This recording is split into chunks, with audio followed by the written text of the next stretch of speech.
Good afternoon or good evening, depending on where you might be. My name is Kevin Michael Grace, and this is the KMG show for Friday, March the 19th, 2021. I apologize for this, but I'm going to have to start today's program with, outright begging. I normally leave this till the end of the program, but my living situation has become acute.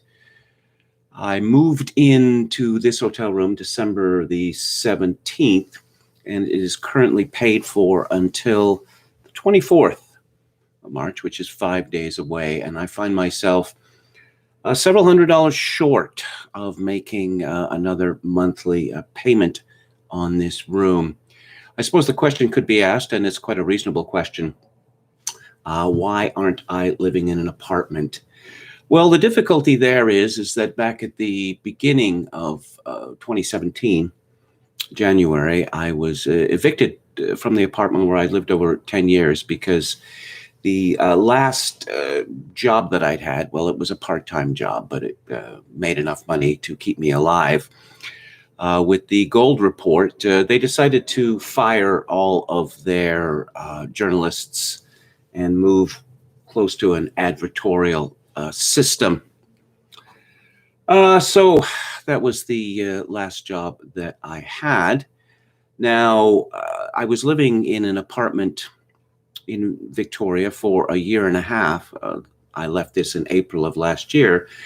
And I didn't have any renter's rights there. I was renting a room, and I was evicted because the person whose apartment it was became obsessed with fear of COVID-19 and became convinced that I was going to somehow infect this person.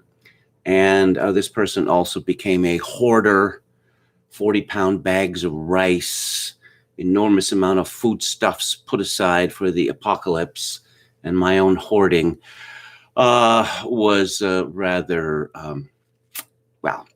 I bought 50 bags of ramen noodles or some such, and that wasn't sufficient. That is to say, it'd be rather difficult for me to rent an apartment without putting up, a fair amount of money up front. You may know that my father died last year in May, and I'm expecting an inheritance, not a huge inheritance, but it should be enough to tide me over for a while. The difficulty is that I won't get this money until the will is probated, and that depends on my father's 2020 tax return being filed, which should be imminent. That's my understanding of it. But in any event, I find myself in a desperate situation now, and I'm making a naked appeal for money. Donations to this live stream can be sent via my PayPal account at kevin_grace@hotmail.com. Once again, kevin_grace@hotmail.com. If you live in Canada, donations to the live stream can be made directly via Interac at kevingrace@shaw.ca. And thank you in advance for contributions. And thanks to all of those who have contributed in the past. So now on to the show.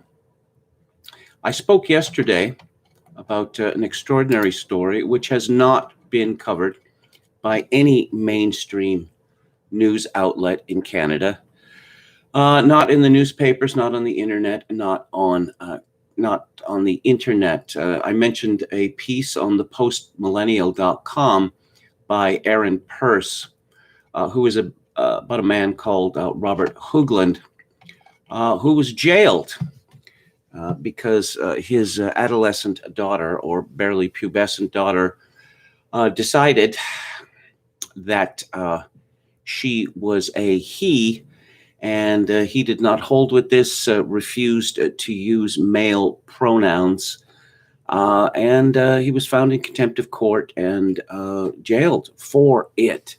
His name is Robert Hoogland. I'm glad to see that there has been more American media coverage of this. There's a story in Breitbart yesterday by Alana Mastrangelo. Again, a Canadian father has been arrested for misgendering his own 14-year-old child by calling her his daughter and referring to her with the pronouns she and her. Robert Hoogland is his name. His daughter is now 14 years old. I believe this business started 2 years ago when she was 12. The Attorney General of British Columbia reportedly issued a warrant for his arrest for contempt. Hoogland is opposed to his teenage daughter going through transgender-related medical procedures and has repeatedly expressed his opinion in the hopes of saving his child from irreversible damage. The Canadian medical system, the legal system, and the child's mother, however, have gone forward with the social and medical transition of Hoogland's daughter, the report adds. In December of last year, Hoogland was mandated by BC Supreme Court Justice Francesca Marzari to cooperate in the transitioning of his daughter's sex and was told not to refer to her as female again. This could never happen, said those who called my stance against Bill C-16 alarmist. Reacted Canadian psychology professor Jordan Peterson. I read the law and saw that it was, to the contrary, inevitable. Peterson was, of course, right about this, but don't expect all those people who mocked him as alarmist to apologize for this or even to deign to pay attention to Hoogland's story. Hoogland had previously discovered that his daughter's school had been showing her sexual and gender identity education materials known as SOGI 123, which the report referred to as transgender propaganda videos.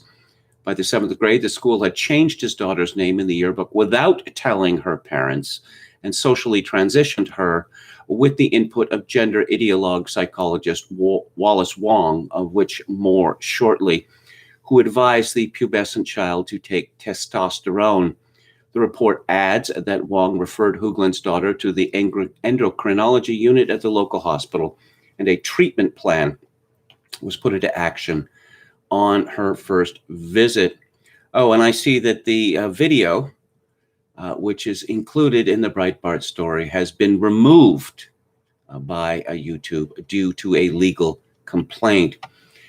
Justice Bowden of the BC Supreme Court had reportedly declared that Hoogland and his wife had to affirm their daughter's new gender identity. Hoogland was told that if he tried to dissuade his daughter or refer to her as female, then he would be considered guilty of gender violence. Yes. An estimation of more than 80% of children with gender dysphoria will end up desisting from their belief that they are opposite sex once puberty is over. I came across a story on SOTT.net by Jonathan Van Maren from the Bridgehead. This is actually from 2 years ago, and it was republished. It's been republished. Gender therapy doctor admits to advising kids to fake being suicidal to get transgender treatments. This is the aforementioned Dr. Wallace Wong, and there's a picture of him, and you can do an image search and find many pictures of him. And the only word I can use to describe his physiognomy is depraved. Van Maren writes, earlier this year, I noted that transgender activists were going to use data on the suicide rate in the transgender community to go after schools they consider insufficiently supportive of their ideological agenda, despite the fact that there is no evidence that physical transition actually reduces suicidal ideation. Dr. Wallace Wong is facing calls for an inquiry into the conduct of his practice. On February 28th, Wong spoke at an event hosted by Vancouver Public Library. In a tape of the event, obtained by Canadian pro-family group Culture Guard, Wong is heard proudly describing the scope of his children-only gender therapy practice, noting that his youngest child is, wait for it, not yet 3 years old, and that he has 501 orphans and foster kids in his local practice. In other words, the government of British Columbia, my government, has set up a foster care to sexual reassignment surgery pipeline. If true, this indicates that Wong has likely used his relationship with the BC Ministry of Children and Family to diagnose more than 10 to 20% of local children in government care as needing his gender therapy, according to Culture Guard President Kerry Simpson. In Wong's own words, his practice began in 2010 with just 4 clients at the ministry. But in the course of 9 years, there was such an enormous surge of need within that population that he now has 500 kids with just the ministry alone. So we can imagine the demand of service is soaring. Simpson expressed outrage at this soaring demand, claiming Wong was gender-jacking venerable children from the ministry and profiting handsomely into the bargain. Wong also had some startling advice for a parent seeking to get a child referred to his program. Although the questioner had not indicated any particular urgency, Wong explained that parents should exaggerate the severity of their child's condition to their local health offices. Wong said that a suicide threat was an effective means of accomplishing this goal, while Wong framed the matter as the government's fault and explained to his audience that it is up to us advocates to change the situation. His message could not have been lost on anyone present. Quote, "So what you need is, you know what, pull a stunt, suicide, every time they will give you what you need," Wong said, adding that gender dysphoric kids, quote, "learn that. They learn it very fast," unquote. This is a revealing, although unsurprising admission, and I'm glad that it was caught on tape. Suicidal ideation has long been a preferred tactic of progressives in the culture wars. Not only is it used in the transgender context to achieve their goals, but they also claim that any failure to implement alphabet people programming at schools and other institutions is sure to cause suicides amongst gay and lesbian youth. Suicidal ideation has even been used in the abortion fight. Dr. Wallace Wong is a hero in the transgender community because he helps get them what they want, regardless of whether he has to brazenly lie to do so. And I was sent a video from 2 years ago by Aaron Brewer. This is ERINBREWER, Wallace Wong Exposed. And I have to say that it is rather shocking, the things that this man has admitted, that there is no clinical practice, for guidelines that are accepted for this sort of thing. And Wong admits this yet said that the vast majority of these children will desist, but what about those who don't? And so all of these children, all of these vulnerable children, most of whom are in government care and helpless with no parents, are shoved into this foster care to sexual reassignment surgery pipeline. This is one of the greatest scandals that I have seen in my life, but our media certainly isn't interested in it. Oh, you don't want to be one of those social conservatives now, do you? So I highly recommend Aaron Brewer's video. I'll just read the introduction. "It is unbelievable that psychologist Wallace Wong is allowed to see vulnerable children at his clinic. He admits that the vast majority of children with gender confusion will outgrow it and that there is no way to diagnose transgender children, yet he enthusiastically encourages children to identify as transgender." As Robert Hoagland fought to stop his daughter from being given testosterone that will irreversibly harm her body, Wallace Wong testified that she would benefit from this dangerous treatment and that she was capable of providing medical consent. "I urge you to support Rob in his efforts to save his daughter." Jen Smith, who is calling for a national inquiry into what is happening at gender clinics, wanted me to make sure to include this because Wong has a reputation for being litigious. It is possible that Wallace Wong saw Rob Hoagland's daughter more than twice, but the court report shows that he saw her twice for assessment for referring her to the Children's Hospital for medical transitioning. Though he may have given her the test, there is no test for transgenderism. In no way a doctor can tell if a child is going to maintain a transgender identity throughout adulthood. And I suppose all such videos or all such talks such as mine today will become against the law when the Canadian government passes Bill C-16. This is what progressivism means now. It means the sexual mutilation of minor children. Going back how far? To 16-year-olds, 14-year-olds, 12-year-olds, 10-year-olds?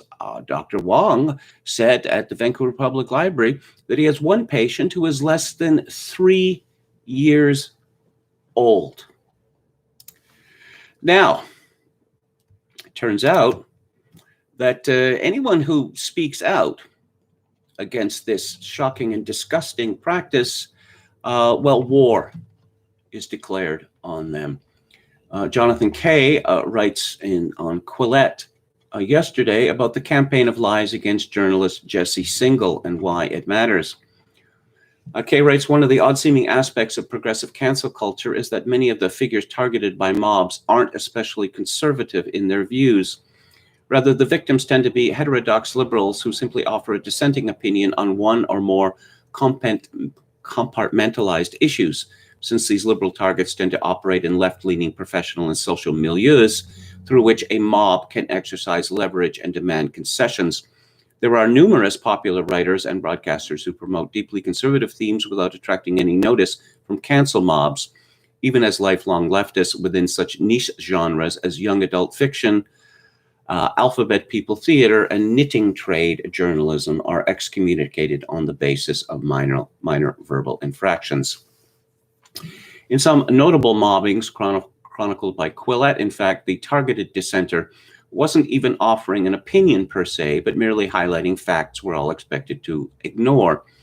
James Damore wasn't fired by Google because he gratuitously insulted women, but because he pointed out real differences between the sexes. In Canadian literary circles, Margaret Atwood became reviled among a progressive fringe when she argued correctly, as it turns out, that falsely accused novelist Stephen Galloway should have received due process before being tarred as a rapist.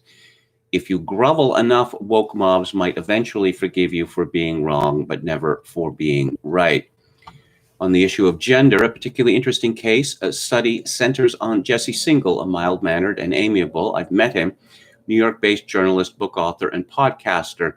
As early as 2016, well before the culture war over trans rights reached its crescendo, Singal authored a groundbreaking New York Magazine expose on the cynical takedown of eminent Toronto psychologist Dr. Kenneth Zucker, who was subsequently paid more than $500,000 by his former employer, the Center for Addiction and Mental Health, as part of a legal settlement relating to its part in that smear campaign. 2 years later, Singal wrote an impeccably researched cover story for The Atlantic titled, When Children Say They're Trans, one of the most widely discussed features in the magazine's recent history. In these articles and on social media, Singal has dealt with the issue of gender dysphoria with care and sensitivity, documenting the challenges faced by those experiencing the condition. And while he is the furthest thing from an actual transphobe, he acknowledges the plain fact that some children who present as trans later desist to an identity that accords with their biological sex. As anyone who follows this issue closely can guess, Singal's measured approach doesn't always sit well with progressive activist and journalistic subcultures, wherein the approved view is that any child's expression of trans identity must summarily be affirmed by parents, educators, and therapists. Within these circles, Singal himself has written, desistance isn't viewed as a phenomenon we've yet to fully understand and quantify, but rather as a myth to be dispelled.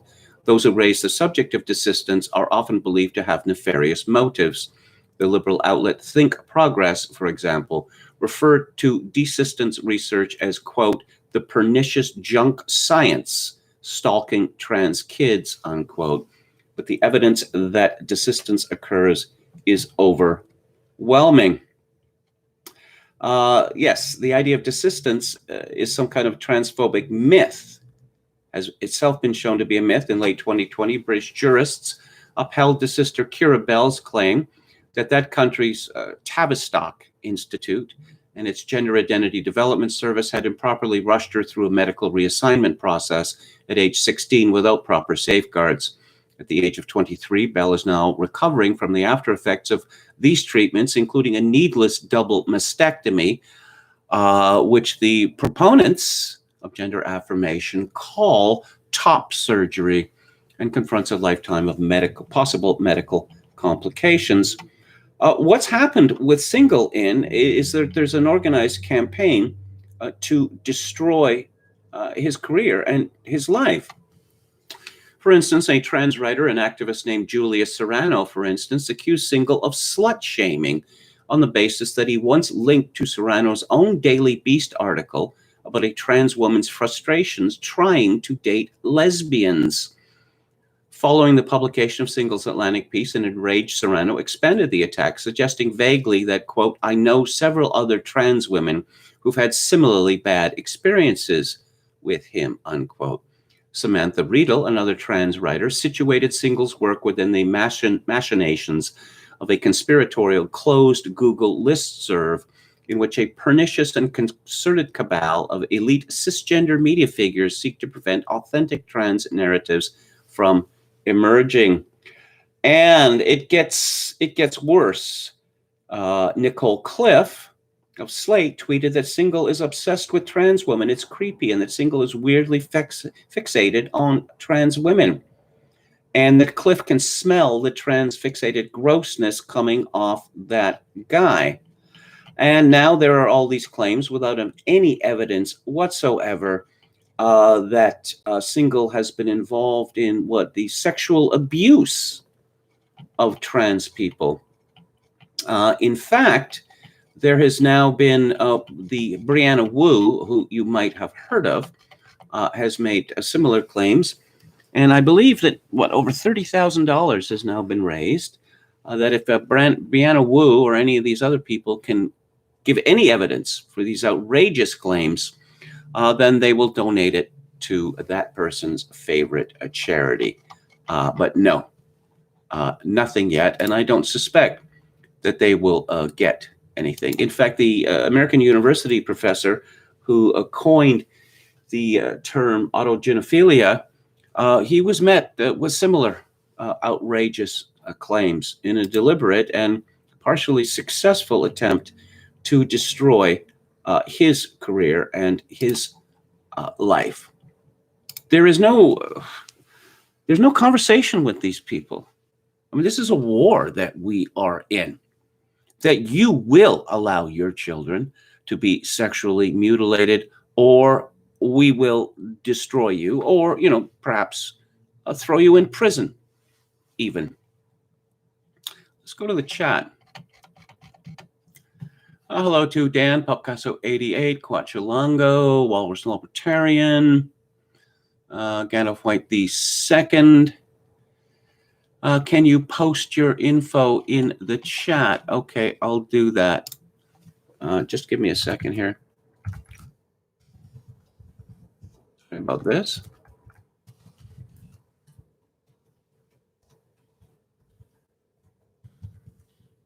Okay, almost done the first one. And the second. Okay.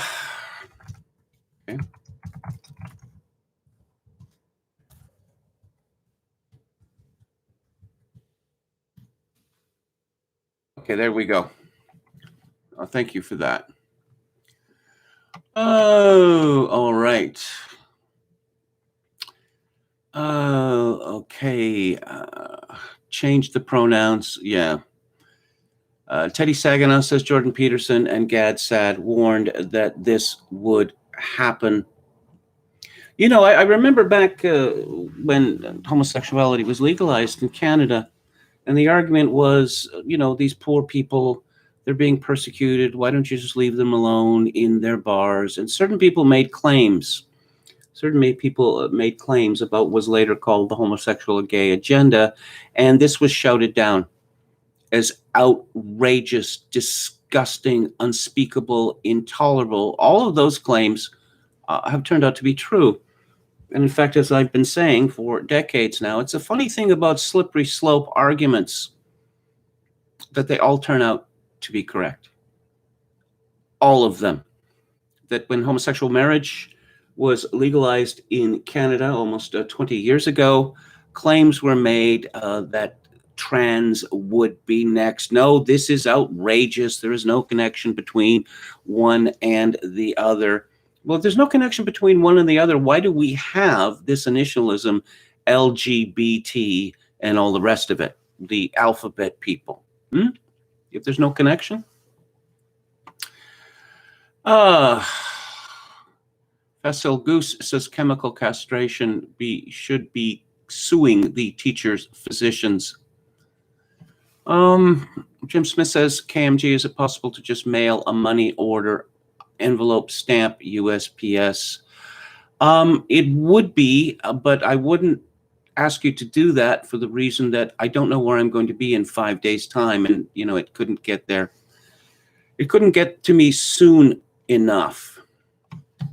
Yes, I was talking yesterday about the discussion in the 1990s in First Things magazine about how depraved the United States would have to get before people could, in good conscience, abandon allegiance to it. Well, that's a question that we're facing all over the Western world.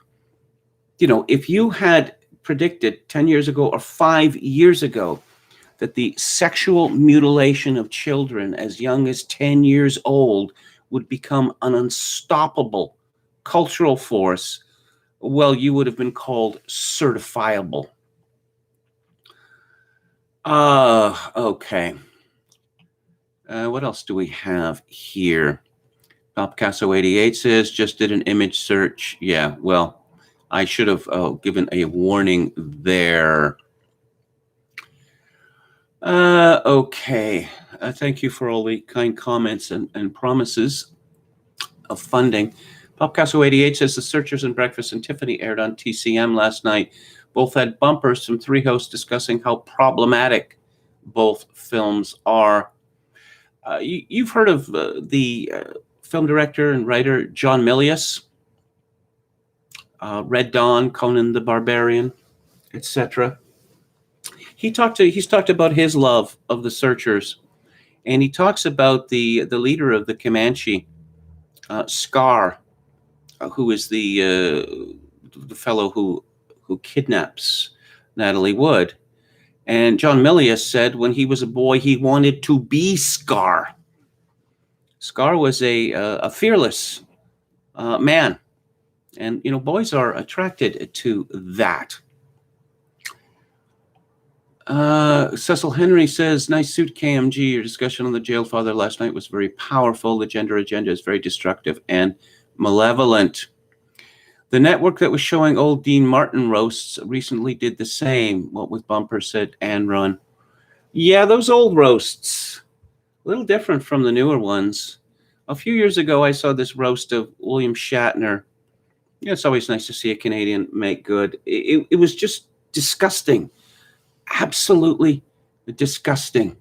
There was no humor in it at all. Oh, The Searchers is racist, but it's worth watching.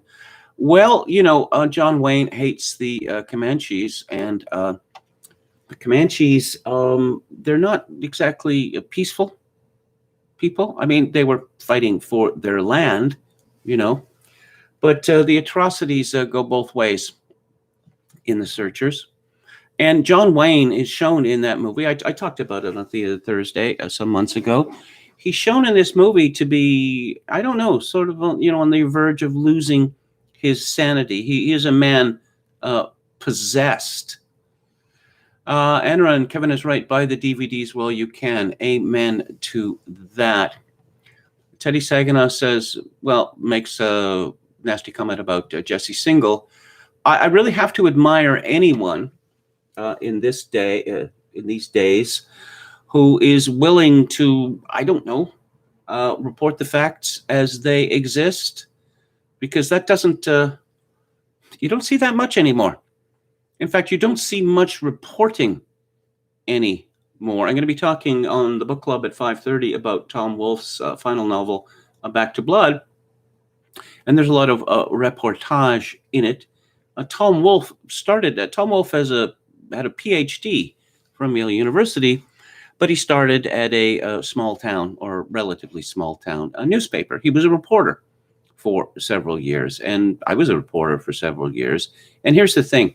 You can learn a lot about life and people as a reporter, if you're interested, if you're willing to pay attention.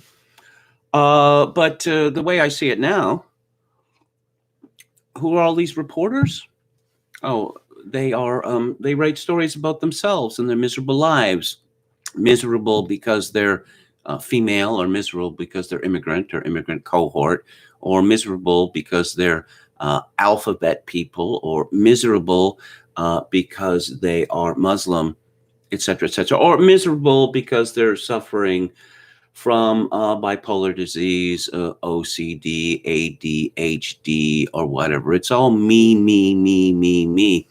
And of course, to be an interesting writer, you have to have an interest in other people and other things.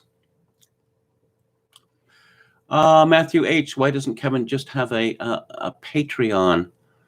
That wouldn't work. I can't go into it. I can't go into it right now, but I've considered it and rejected it. The monster aims at another target. Facebook working on Instagram for kids under 13. Oh, yes, that's going to work out.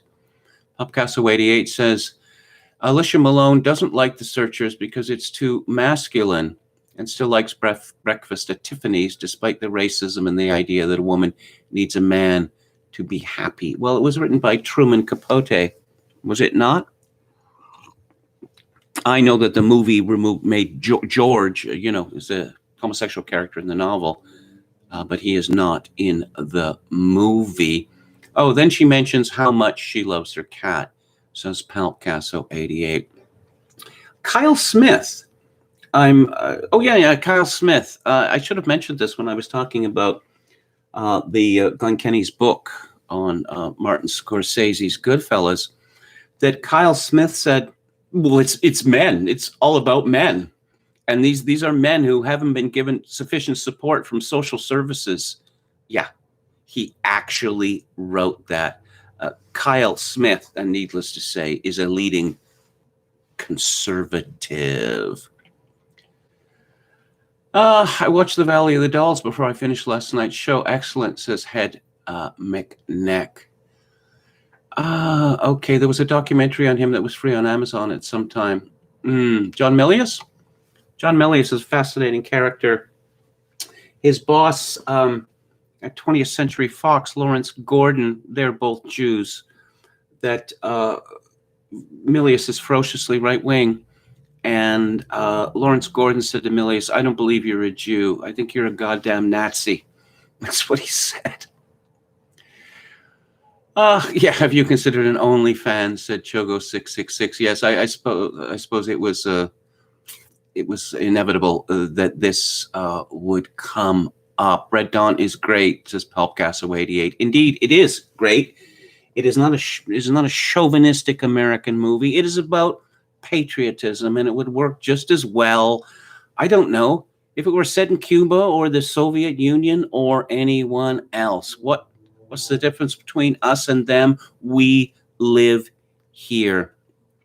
I consider that movie to be a binary division, because people who I had liked and trusted their opinions, when they told me they thought that Red Dawn was ridiculous.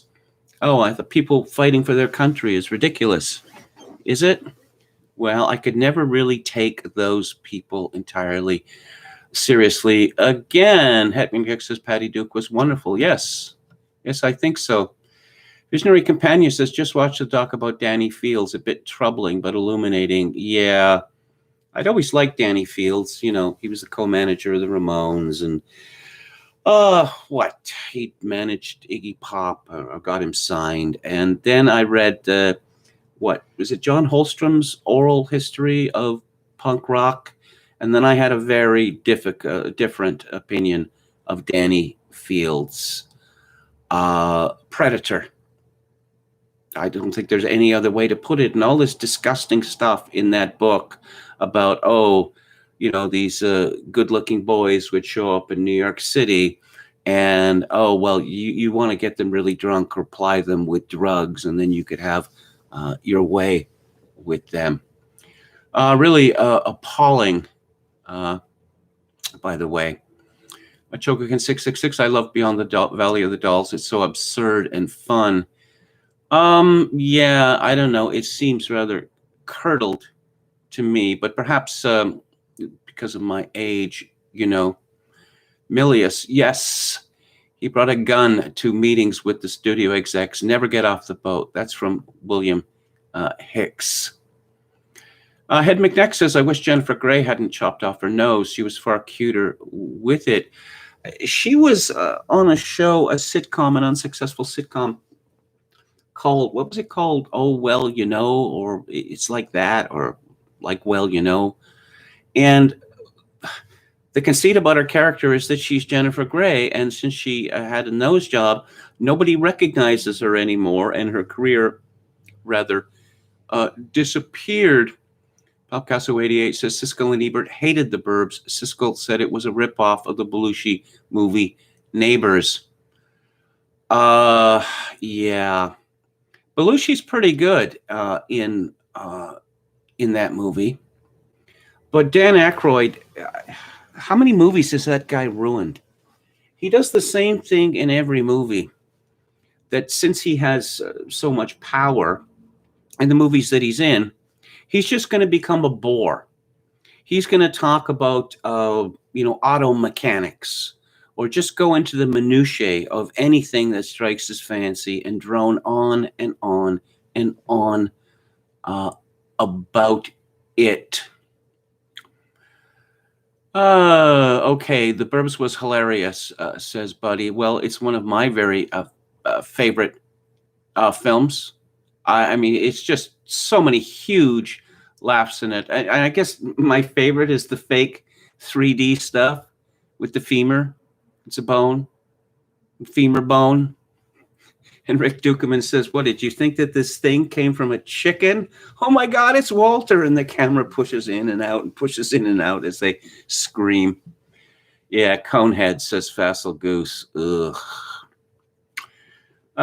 Danny says, Tanny Saginaw, yes, that's the song that the Ramones wrote about Danny Fields. Metal Mike says Dan Aykroyd is atrocious as an actor, and his wine is just as atrocious. Doesn't he make vodka in a glass skull? Truman Capote is a good name for a fat drag queen, says Shokin 666. When I was young, I used to see Truman Capote on The Tonight Show, maybe on some other talk shows. Maybe he was on Merv Griffin or whatever. And I just sat there, keep in mind that, I don't know, like I'm 13, 14-year-old, and I was entranced. I thought, this is an act, right? Like that fellow who was in The Burbs, who plays one of the Klopeks. He did this act of this furious man with the white hair. He used to do it on Letterman. I forget what his name was. Or later, Andy Kaufman. I thought Truman Capote was an act. I'd actually read his book in cold blood before I'd seen him. And I thought, no, nobody talks like this. Nobody in the whole world talks like this. And Steve likes In Cold Blood. It's a classic book. But then, of course, we find out about Truman Capote's relationship in the prison with one of the killers, the one that was played by Scott Wilson in the movie. The movie's great, I think. Visionary Companion agrees with me. My initial reaction to Truman Capote, befuddled by him. Oh, HIP, positive transgender, does not like In Cold Blood. Yeah, you just know what was going on when he was in that prison cell, says Jogakin 666. Oscar Toe says John Milius' daughter is a beauty. Well, I'm glad to hear that. Enron says, speaking of Capote, the next time you praise Philip Seymour Hoffman, Kevin mentioned he also made a convincing Art Howe. Well, as I said, that guy could play anything. When I saw him in The Talented Mr. Ripley, oh, he's playing Joe College. Well, he doesn't look like Joe College. He can't be Joe College. He was the perfect Joe College. Halper says Capote was Andy Warhol's idol. Yes, when Andy Warhol moved to New York, he sent Truman Capote a fan letter once a week. Was Sharon Tate as bad as an actress as she seemed in Dolls, says Head McNeck? I don't think that. I think it was just the character.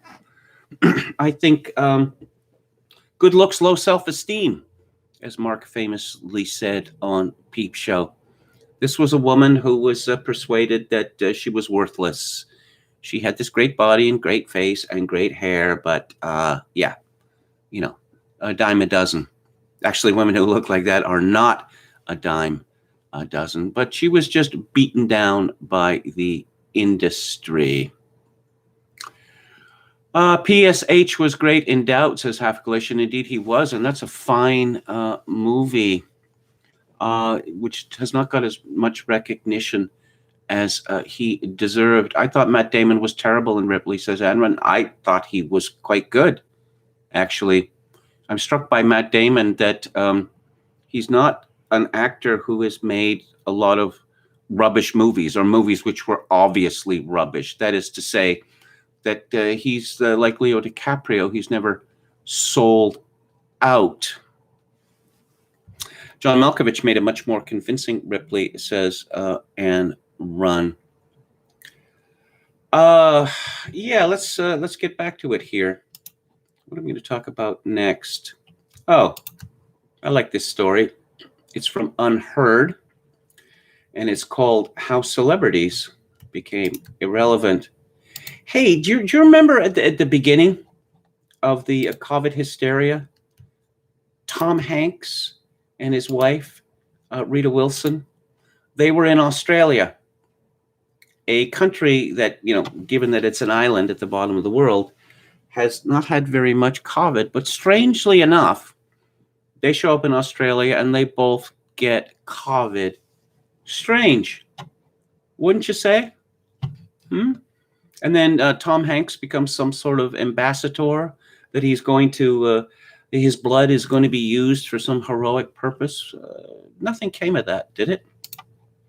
Anyway, Kat Rosenfeld writes in Unheard, in a world where so much of private life doubles as public performance, the boundary that separates social media influencers from Hollywood stars can be difficult to distinguish. Both make their living by playing pretend, creating a character who audiences can love, or at least love to hate. But where actors flit from role to role, influencers can only ever be one person themselves, or rather their best self. Is that true? Chrissy Teigen? Is that her best self? She's this woman who appears to be perpetually drunk and taking her clothes off or showing her dead baby to the world, or most recently, taking her clothes off while her 3-year-old child is standing right next to her, standing pretty much on top of her. The influencer's outward-facing persona is a carefully curated costume. A highlights reel of personhood that feels authentic without being too real. A proper influencer has to be messy but not sloppy, open but not extra. Weeping is allowed, ugly crying is not. I guess that's why the leave Britney alone person never got to be an influencer. Done right, this complex alchemy adds up to the greatest asset an influencer can possess, a sense that you could, with just a little effort, be just like her. Exactly. Aspirational. It's the aspirational motif that has been dominating our culture for what, a generation now?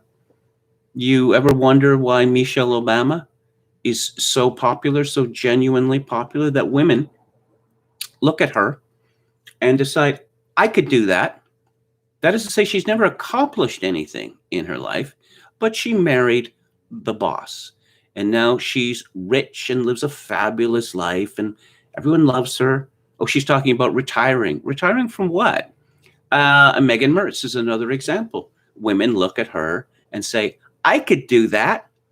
Yeah, I suppose you could snag a prince. There's not very many of them. But again, what are her accomplishments? She had a relatively minor role on a non-network TV drama called Suits. Oh, and she was an influencer herself. She doesn't like to talk about that, and her supporters don't like to talk about that.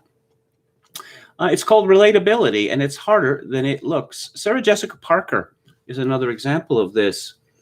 When she was hired as the face of makeup company, perfume company, something like that, I thought, this is not an attractive woman.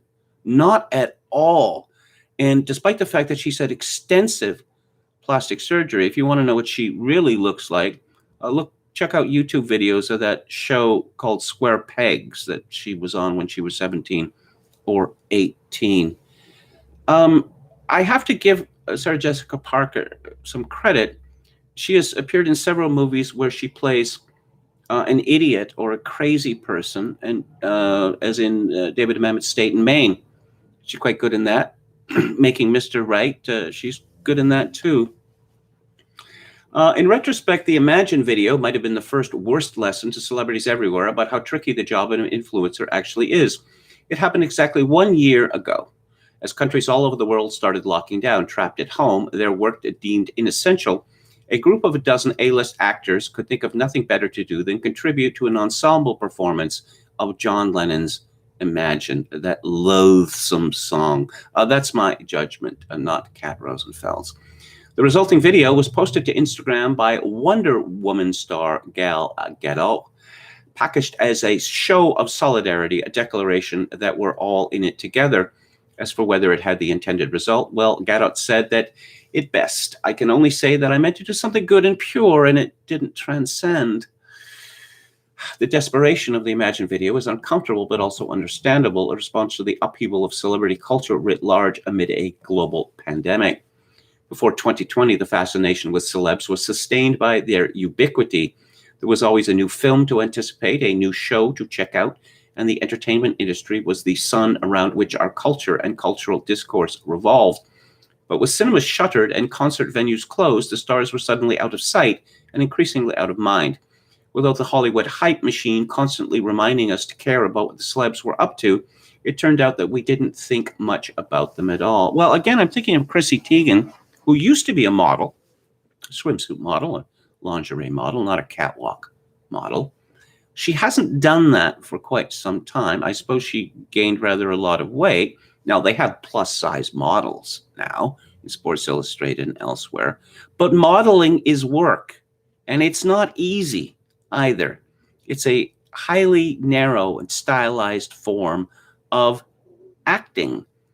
That's why models, back when fashion magazines used models instead of real persons, that's why models got paid so much money, because it is hard work and not very many people can do it. Anyway, Rosenfeld continues, even as restrictions loosen and certain parts of the machine fire up again, it's not clear that the spark of public interest will be so easily reignited. In a world where people were supposedly aching for the flash song and dance spectacle of a pre-pandemic awards show, the Grammys should have been a major TV event. Instead, almost nobody watched them. And if the Imagine video didn't transcend, it might be because the hierarchies had flipped. While the rich and famous languished without a spotlight, the worshipful applause and cheers that once rained down on them now took the form of a nightly standing ovation for our healthcare heroes, the only people worth clapping for in these unprecedented times. Do you remember that? Has that gone down the memory hole yet? How embarrassing that was. Every night at 7 o'clock, people banging on pots and pans and whooping. Oh, dear. Maybe it was the TikTok videos that killed that off. Certainly, we were not going to applaud the inspirational warbling of celebrities whose up-close and personal camera work and wan, unpainted faces couldn't hide the fact that their quarantine was not just like ours. These stars were riding out the pandemic in lush gated communities, comfortable inside their multi-million-dollar homes with athleisure stuffed walk-in closets. What's an old school star to do? Their audience was right there on the internet, separated from the entertainer by nothing but a screen and a few lines of code.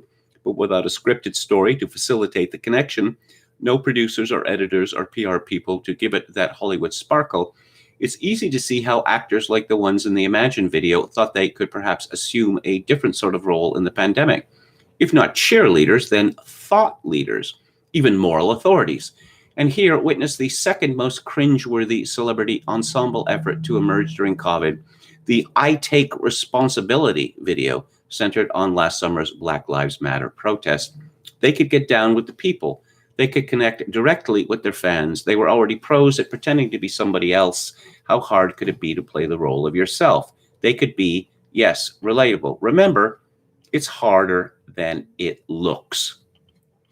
So when Jennifer Lopez wrote, "We can't go out to any restaurants or anything, but the service and entertainment here is pretty good," hashtag stay safe, above a video of her family hanging out on the manicured lawns of boyfriend Alex Rodriguez's Miami home, a property so large that it deserves its own zip code, nobody was buying that hashtag sense of faux solidarity. Instead, the comments filled up with reply guys making barbed jokes about Parasite, Bong Joon-ho's Oscar-winning and scathing class satire set in the home of an absurdly rich and unself-conscious family. Lopez didn't transcend her celebrity. Oh, we get to Chrissy here. Applied carefully, though, a veneer of relatability, of fancy but not too, can turn a D-list celeb into an A-grade influencer. Chrissy Teigen is perhaps the best example of this, a celebrity who wasn't that famous in real life, but who on social media was so fun, so real, that she genuinely seemed that she might just be your best friend if you hung around long enough. She's a nasty woman. And there are many cases where on social media she has punched down, as they say. Teigen maintained a brand that was once self-deprecating, aspirational, and vulnerable. Relatability was an art form.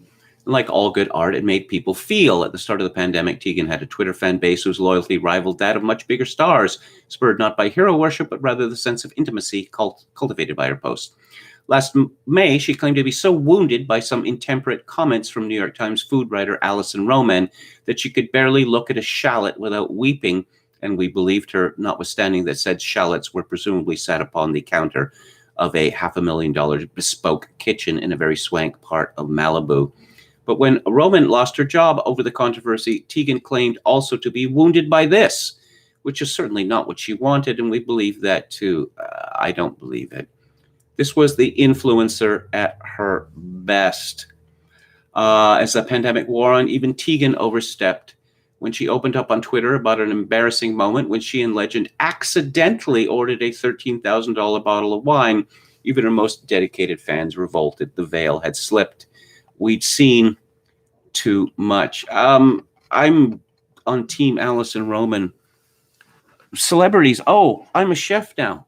Oh, you're a chef now. Because creating original dishes, well, anyone can do that, right? In the same way, oh, designing clothes, anyone can do that. Creating perfumes, anyone can do that. No, not very many people can do any of those things at the highest level.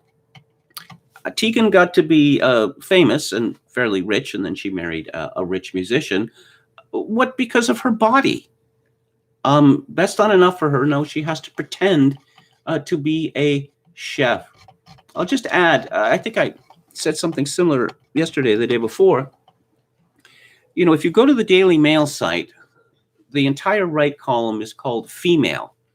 And it's all gossip stories or puff pieces about people who are famous or allegedly famous. And there's just a surfeit. There is too much of it. There needs to be some kind of mystery about these people. If every time, you know, one of these people burps or urinates, it becomes a story, it's too much. I suppose they become too relatable then. You know, if these people are just like the rest of us, then they're not glamorous anymore, are they? Let's go back to the chat.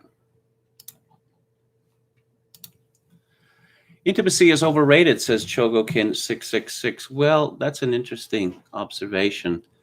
I mean, I mentioned this before. The Canadian writer Norman Levine once had a short story collection called I Don't Want to Know Anyone Too Well.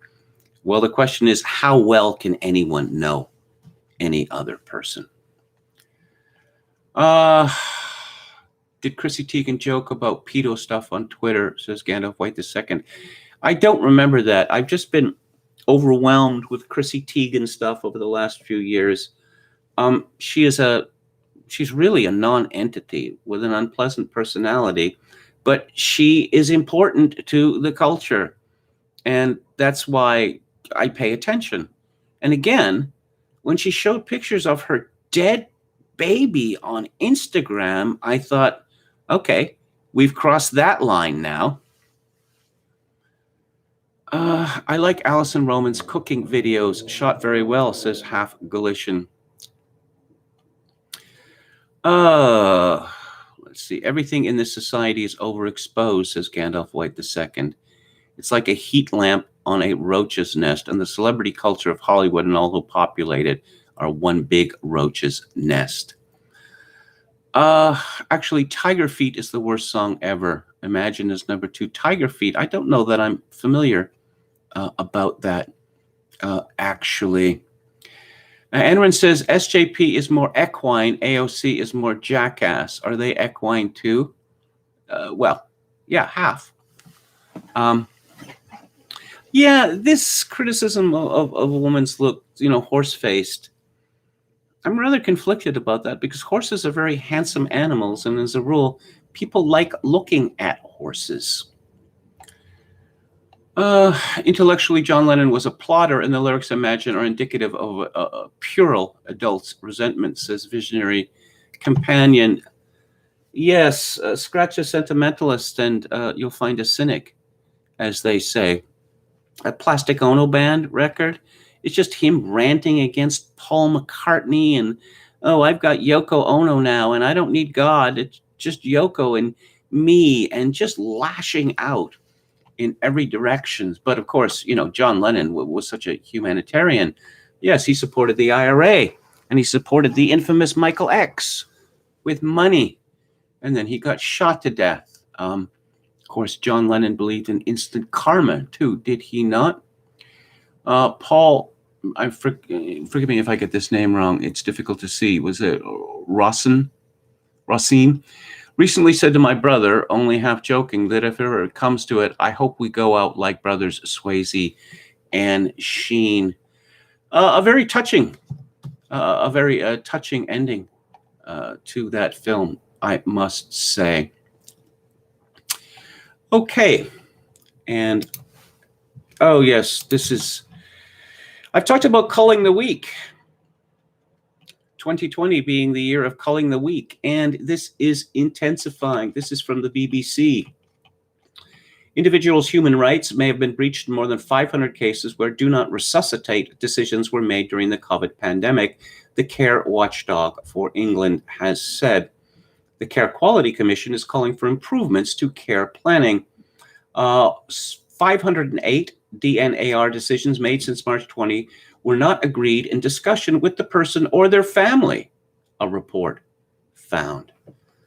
Yes, I'm sure this was just an oversight. Just an oversight. Not at all an attempt to eliminate people who are a considerable drain with both their health costs and pension costs. This is from Sue Reed at the Daily Mail. The day my partner Nigel came home from hospital last May, the doctors promised he was going to live. Not years perhaps, but enough precious time to enjoy our summer garden while getting to know his new granddaughter, Cosima. Instead, politely and with grace, he died on our sofa 36 hours later. He was desperately weak when he was discharged in a wheelchair from the hospital by 2 nurses. When I tried to put a seatbelt around him in the backseat of a taxi, he said no, too much pain. The taxi had to take a route that involved no speed bumps because every jolt was too much for Nigel. When he arrived home, he abandoned his shoes at the bottom of the 3 steps to our house, saying they were too heavy. Nigel, who was 6'4", made his final entry into our home almost crawling. His words when we laid him down on the sofa were, "It's so quiet here, I love you." How could this have happened? How could he have been discharged in this state? I began to ask questions. Which is why 3 weeks ago, a heavy box containing Nigel's medical records arrived from the private London hospital group, which had treated him since he was diagnosed with bile duct cancer in January last year. Among the many hundreds of pages of notes, scans, and reports, we found a 2-page document, a do not resuscitate form. It was created at 5 p.m. on May the 5th, 2020, and bears a main signature of a healthcare professional, which is impossible to decipher. It states that the multidisciplinary medical team contributing to the decision were Nigel's ward team. They are unnamed. But most significantly, the form says the patient had the capacity to discuss this decision, but was not asked about it. It adds that neither I nor any of his relatives or friends were consulted. It states that the reason for this is that we were not present. This was in the middle of the COVID-19 restrictions. I was not allowed to see Nigel in the hospital, but the doctors had my number.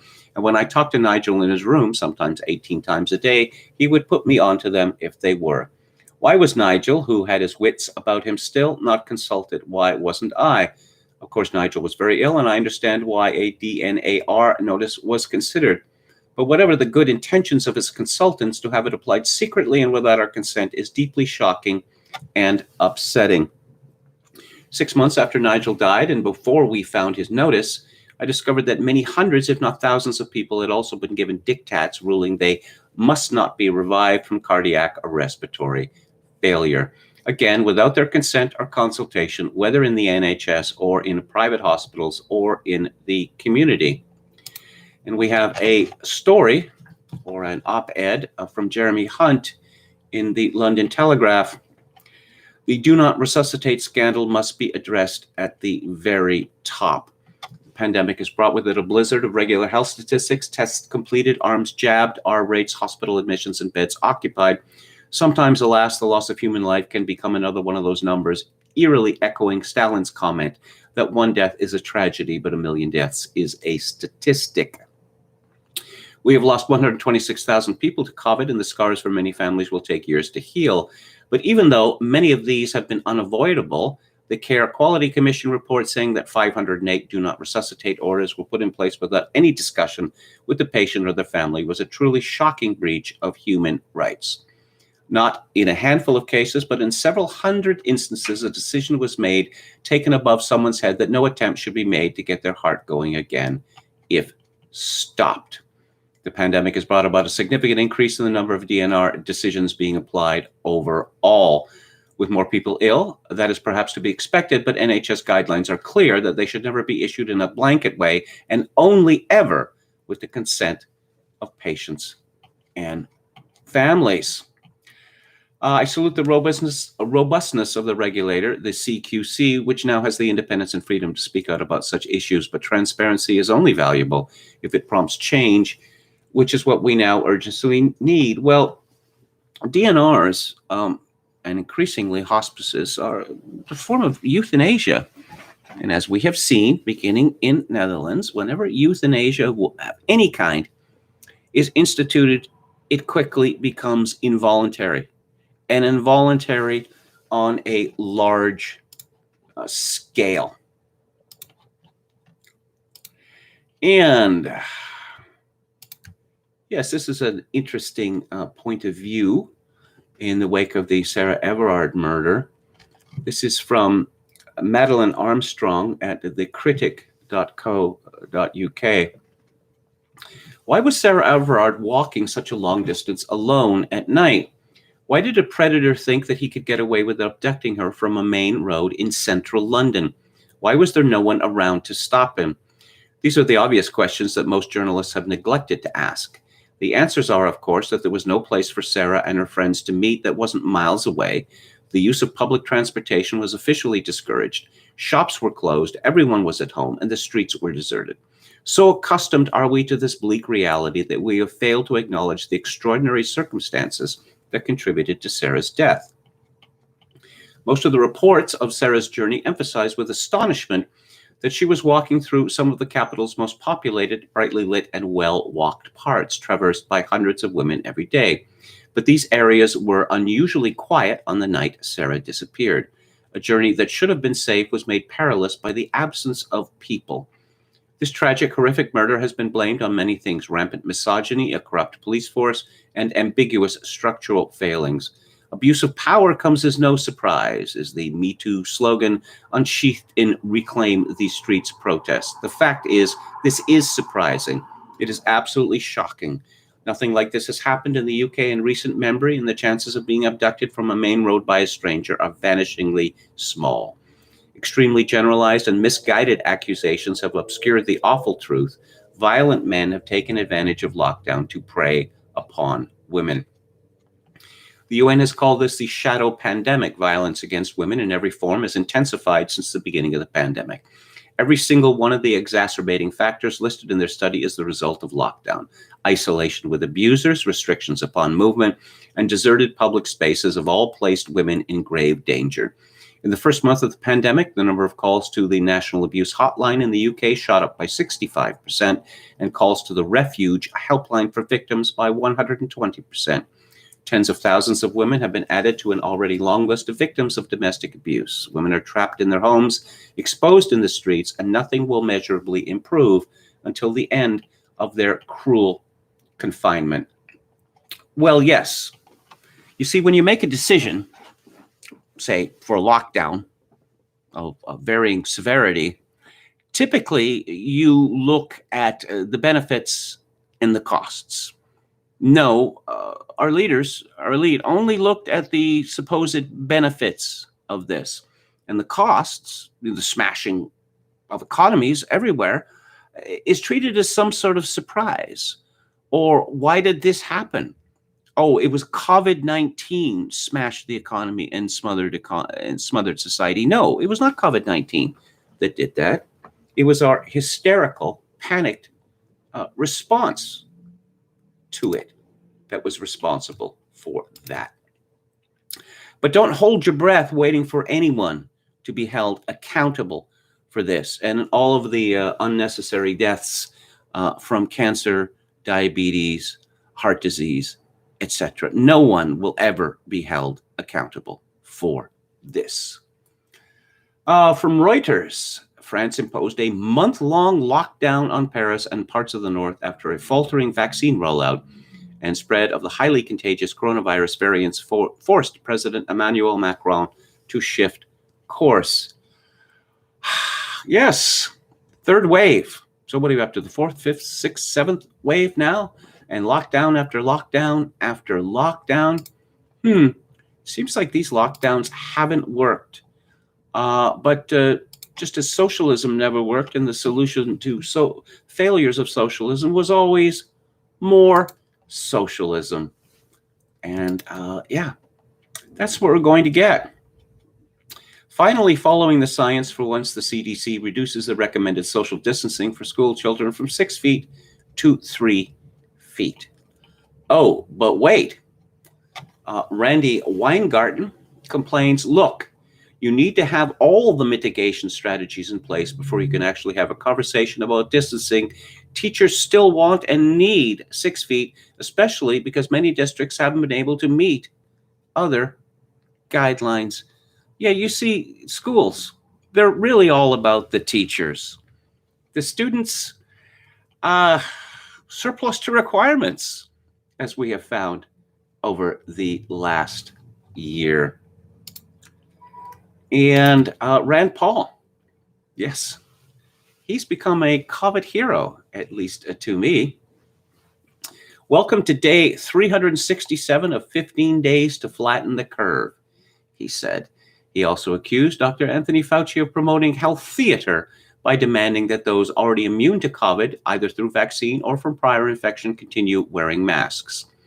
Fauci says, I totally disagree with you, continuing to insist on two contradictory points. First, we must all get vaccinated, but two, vaccination doesn't do anything, and we should continue behaving post-vaccination as we did pre-vaccination. And after that, an important thread that points out that Johns Hopkins University did a study in 2019 that found that lockdowns and masking were not effective in limiting the spread of an epidemic. Yeah. This fellow Fauci, he's been around a long time. And of course, he was involved in the AIDS hysteria of the 1980s. According to Dr. Fauci, AIDS was everyone's disease. You might recall that the World Health Organization back in the 1980s was making shocking predictions about HIV/AIDS that, whoa, everyone is going to get it. That's pretty much what they said, that it was everyone's disease, and it turned out that it wasn't. It was a disease that was restricted to overwhelmingly homosexual men, hemophiliacs through blood transfusions, tainted blood transfusions, tainted by, well, I won't say by who, but you know who, and IV drug users. But I'm reminded of what the sainted Dr. Fauci said during the 1980s about AZT. AZT was an AIDS treatment drug. It had been developed in the 1970s as a cancer treatment drug and was placed on the shelf because it killed every single person who took it. But no, we need something, anything, to fight AIDS. How about AZT? Yeah, and Fauci was a big booster of AZT, despite the fact that every person with AIDS who took AZT, who didn't abandon it, died. How about that for medical malpractice? Celia Farber, who was one of the great heroes of the AIDS panic, who wrote a lot of articles for Spin magazine, reported on this at 1989. In August 1989, the government has announced that 1.4 million healthy HIV antibody positive Americans could benefit from taking AZT, even though they show no symptoms of disease. How about that? Dr. Fauci, the head of the National Institutes for Health, proudly announced that a trial had been going on for 2 years. It clearly shown that early intervention will keep AIDS at bay. Well, as Celia Farber reported elsewhere, none of these studies were ever completed. There were no double-blind studies for this reason. And this was true of all AIDS drugs for several decades, that people found out who was getting the drug and who was getting the placebo. And people with the placebo wanted the drug. Some people who were taking the drug did not agree with them, or with AIDS was killing them rapidly, so they switched. So no double-blind tests. Yeah, this is approximately 650,000 people. 1.4 million Americans are assumed HIV antibody positive, and eventually all of them may need to take AZT so they don't get sick, Fauci said. There's a man who was not held responsible for disastrous advice. But no, he is the COVID-19 saint, at least in America. Let's take a look at lockdown skeptics. The Office for National Statistics has admitted that in its COVID infection survey, it has been reporting PCR tests as positive when only a single coronavirus gene is detected, despite this being contrary to the instructions of the manufacturer that 2 or more target genes must be found before a positive result can be declared. Well, we know that if you're going to blow these things up 40 times using PCR, the number of false positives that you're going to get from this is going to be close to 100%. But no, it's science. France limits AstraZeneca COVID jab to over 55s. Oh, Professor Lockdown strikes again. Professor Neil Ferguson warned today that Britain must keep out the South African variant of coronavirus amid spiraling cases in Europe, suggesting foreign holiday plans may have to be shelved. The sage advisor, dubbed Professor Lockdown because of his gloomy modeling of the first wave spooked ministers into the spring shutdown, said the troubling COVID strain was accounting for a significant amount of new cases on the continent. He stopped short of calling for an outright travel ban, but hinted that tough surveillance and quarantining at airports and borders would need to remain in place.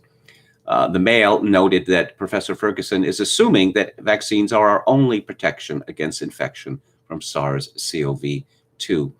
But antibodies, however, make up just one part of the immune response to COVID. For example, white blood cells also play a critical role.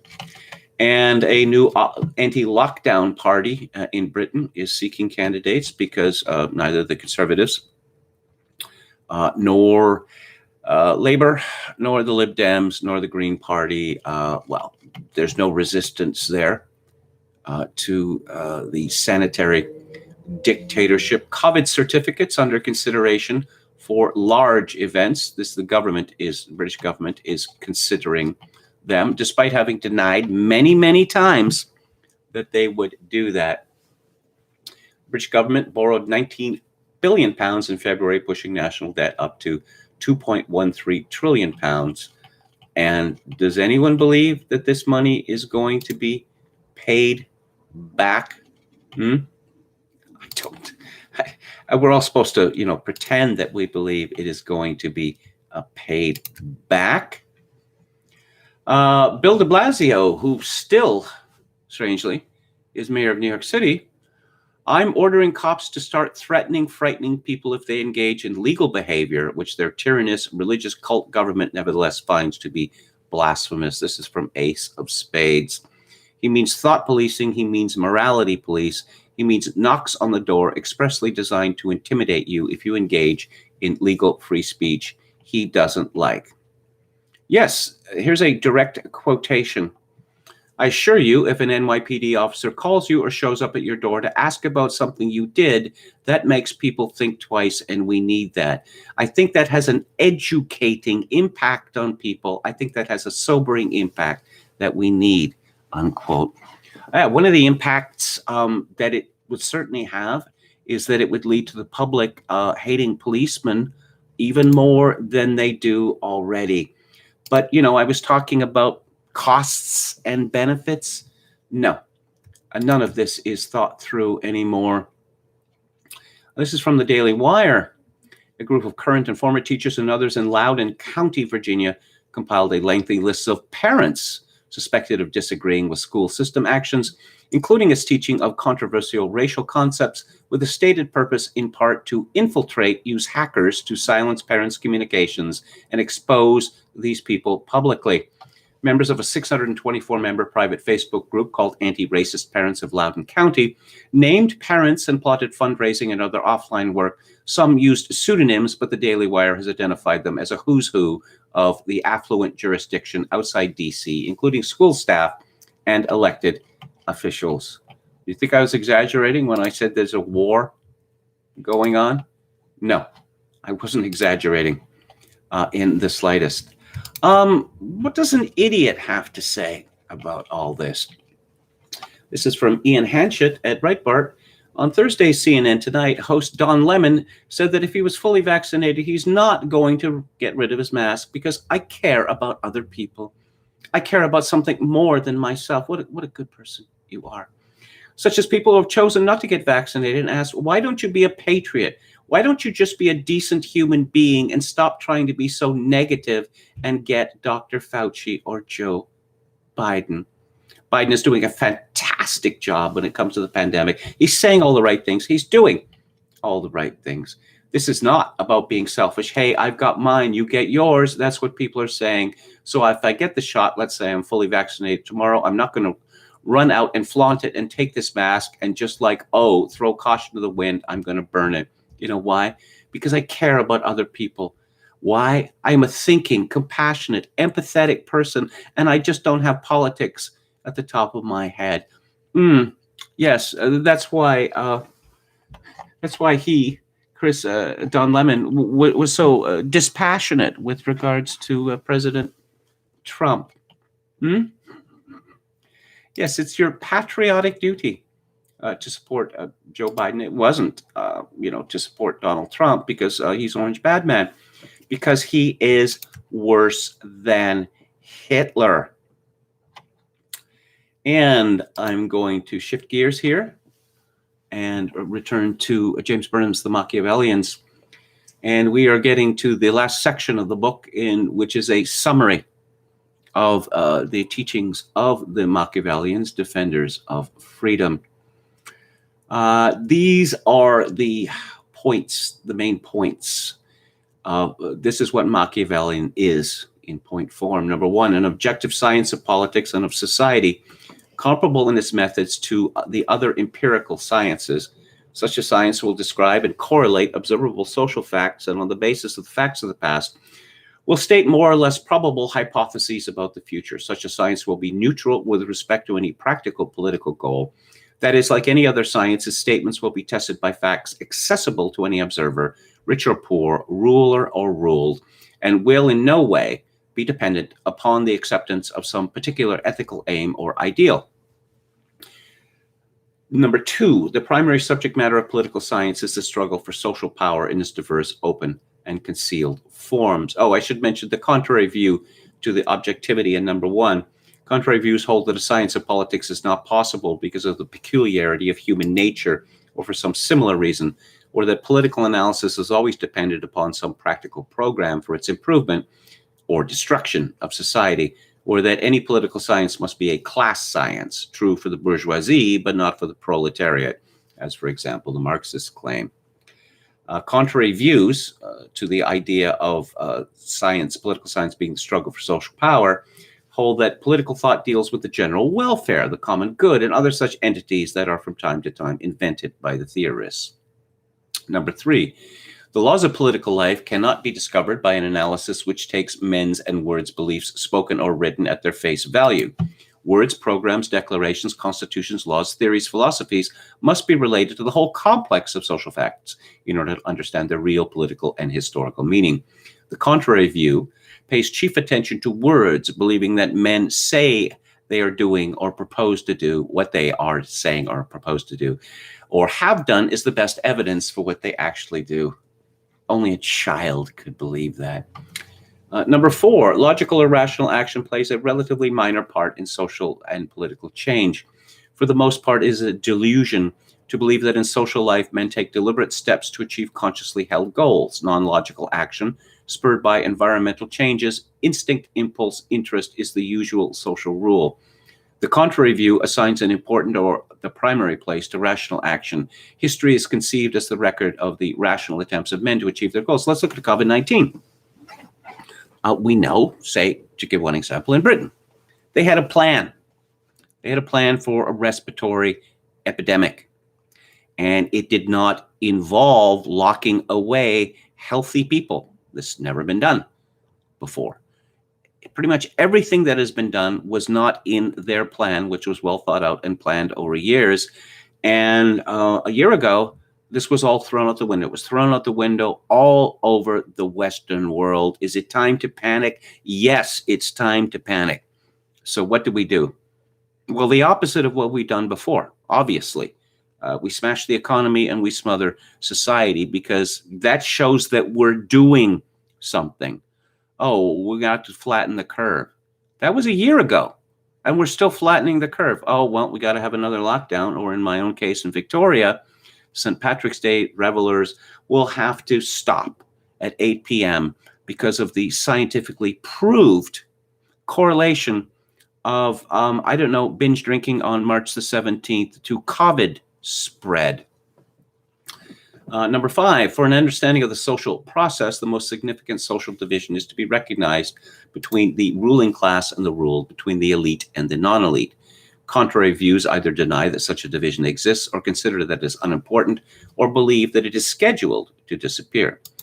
Number six, historical and political science is above all the study of the elite, its composition, its structure, and the mode of its relation to the non-elite. Contrary views hold that history is primarily a study of the masses or of individual great men or purely of institutional arrangements.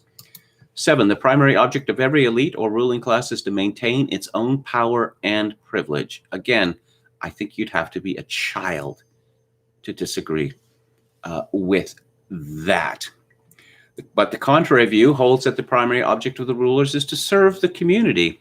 This view is almost invariably held by all spokesmen for an elite, at least with respect to the elite for which they are speaking. Among such spokesmen are to be numbered almost all of those who write on political and social matters. Number eight, the rule of the elite is based upon force and fraud. The force may be, to be sure, much of the time hidden or only threatened, and the fraud may not entail any conscious deception. The contrary views hold that social rule is established fundamentally upon God-given or natural right, reason, or justice.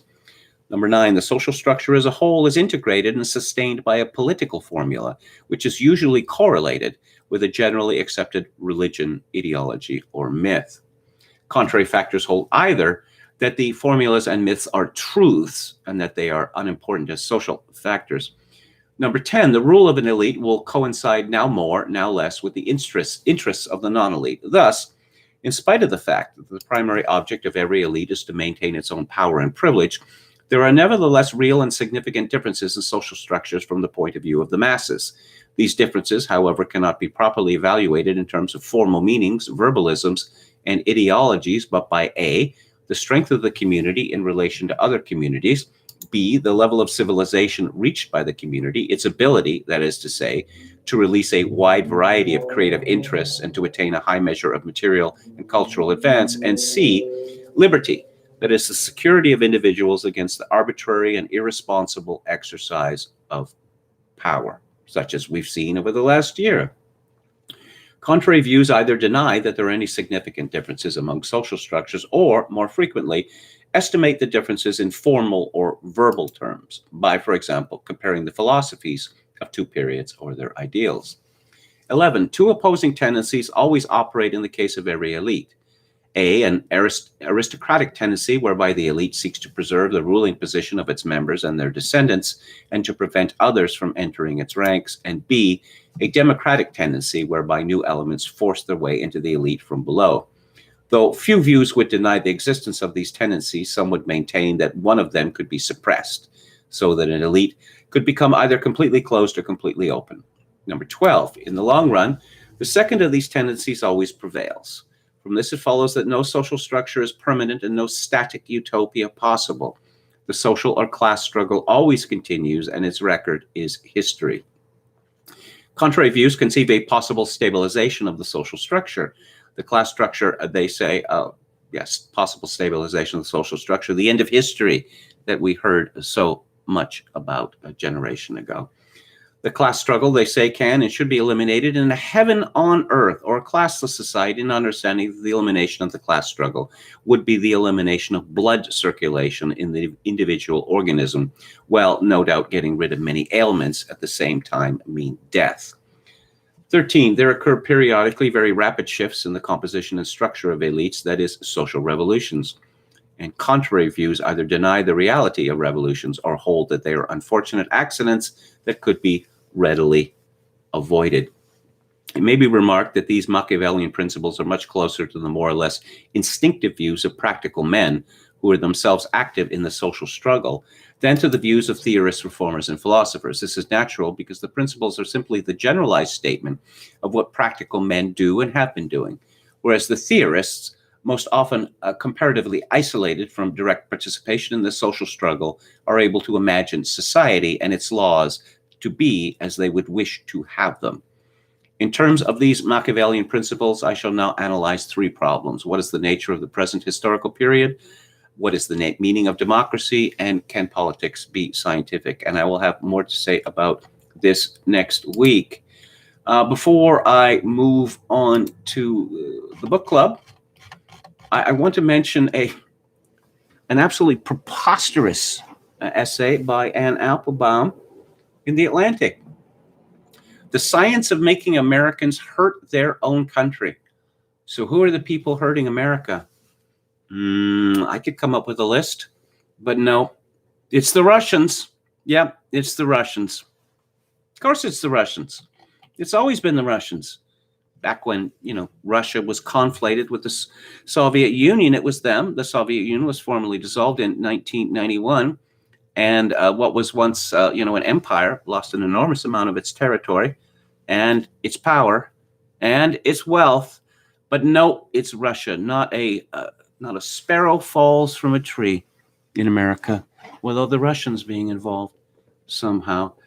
She begins with the National Intelligence Council's unclassified report assessing retrospectively foreign threats to the 2020 election. Yes.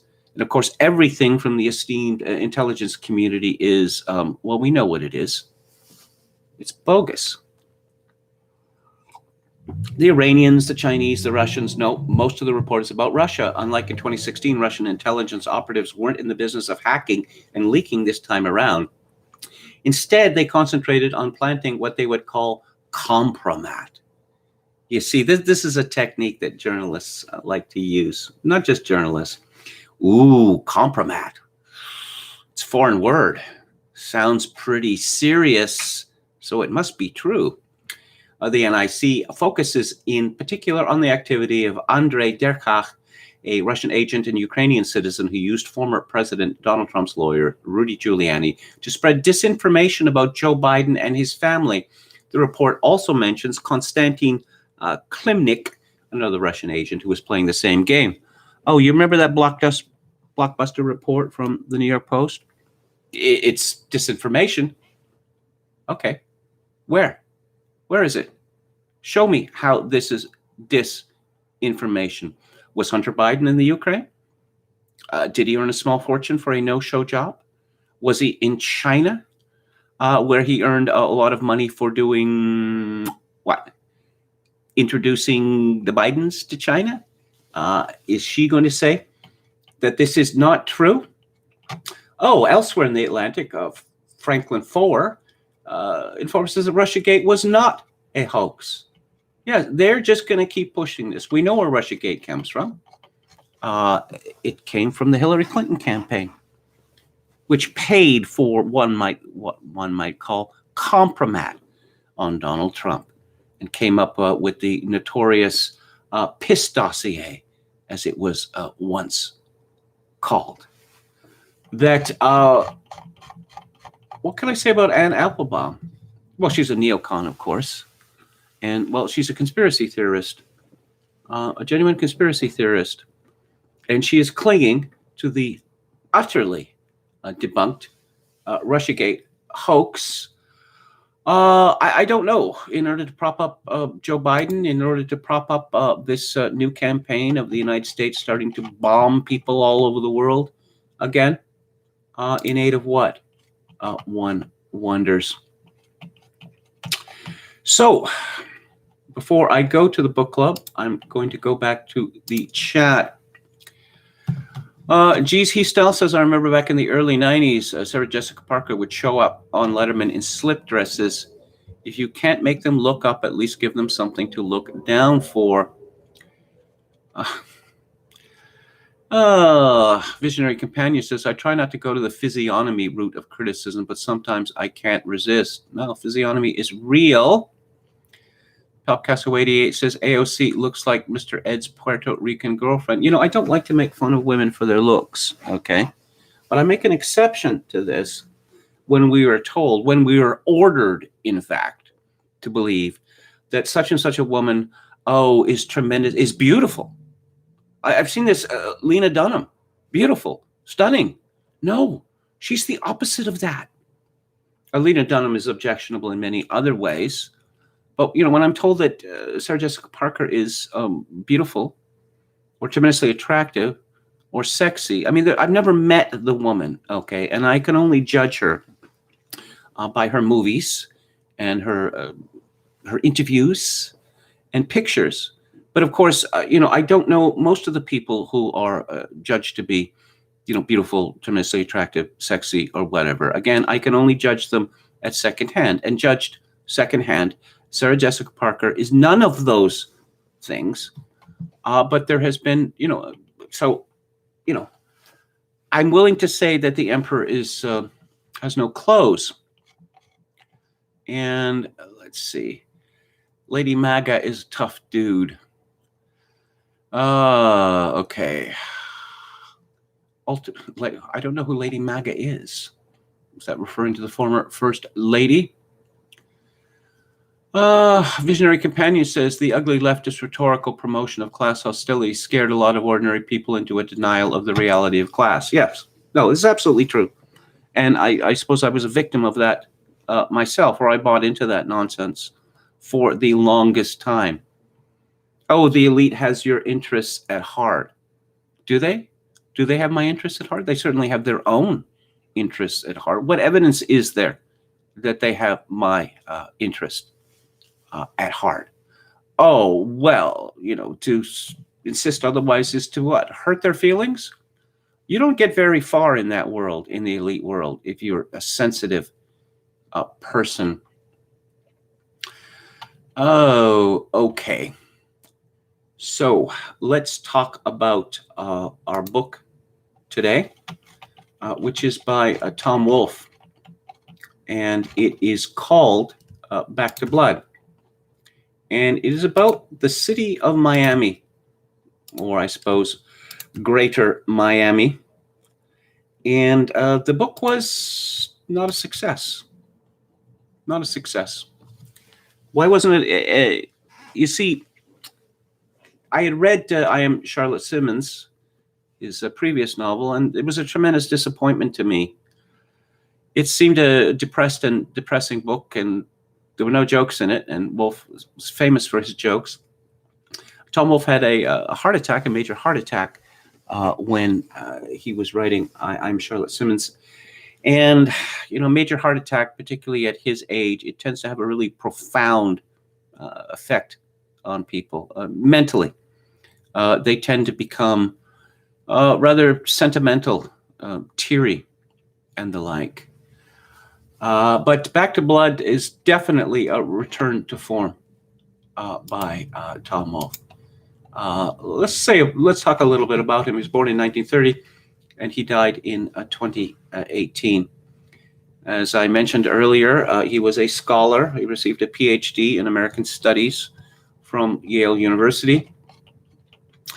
He comes from an old, somewhat distinguished family in the state of Virginia.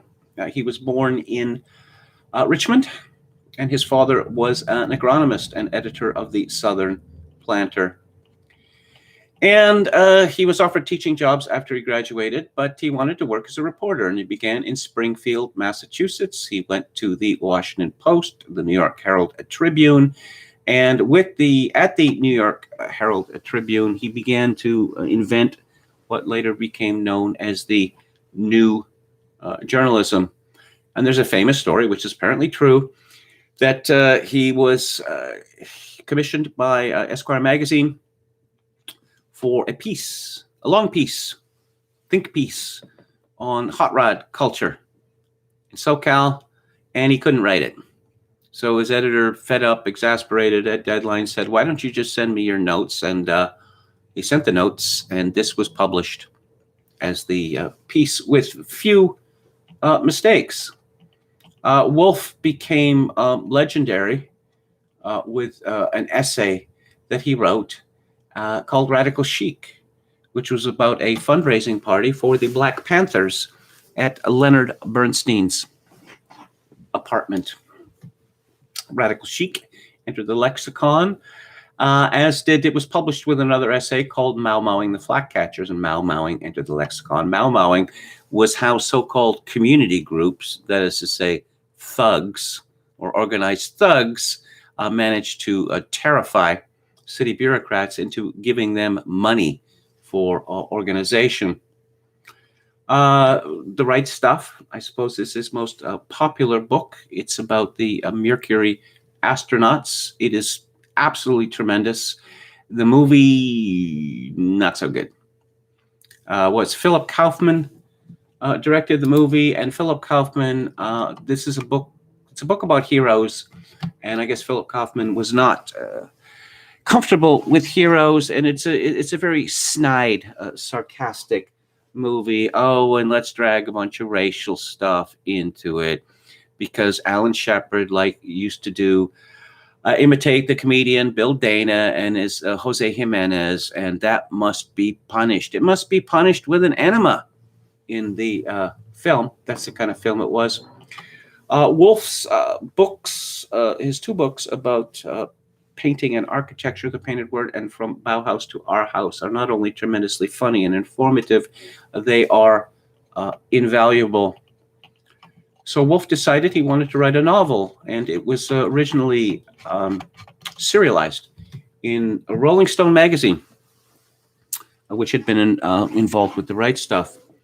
And so Wolfe went back to the tradition of Dickens and Dostoevsky and the like, of the serial novel.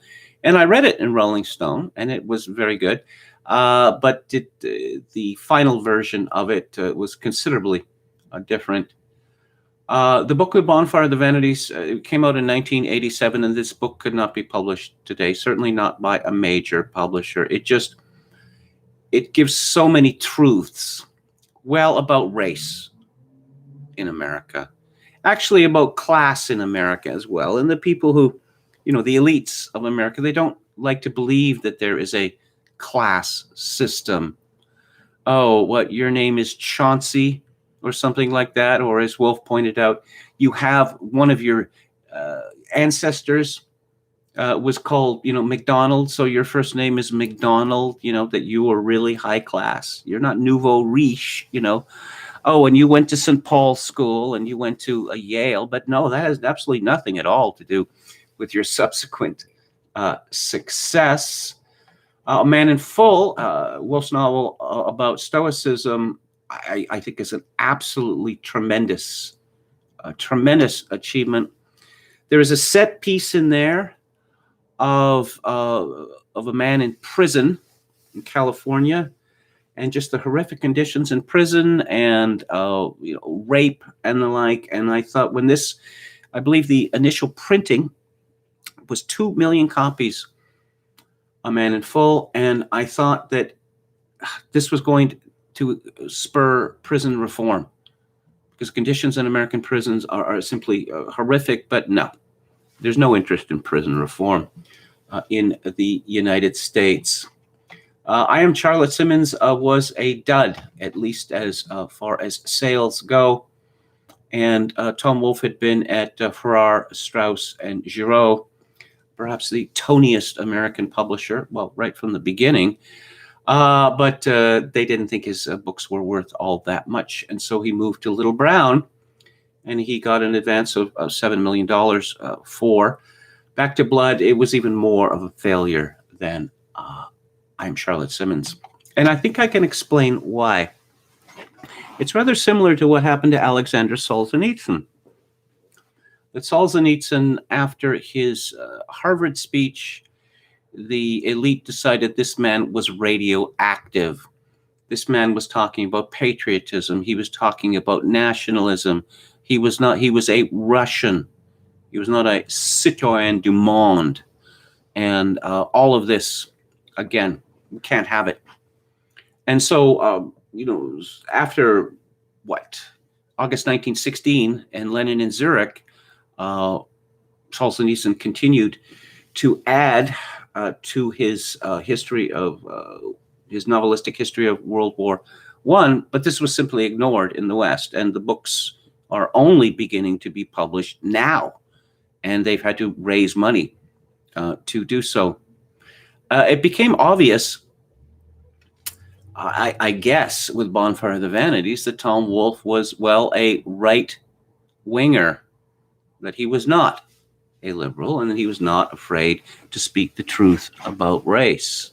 Later, horror of horrors, it appeared that Tom Wolfe was very interested in the subject of neuroscience, and he thought that IQ was important. And no. We cannot have that.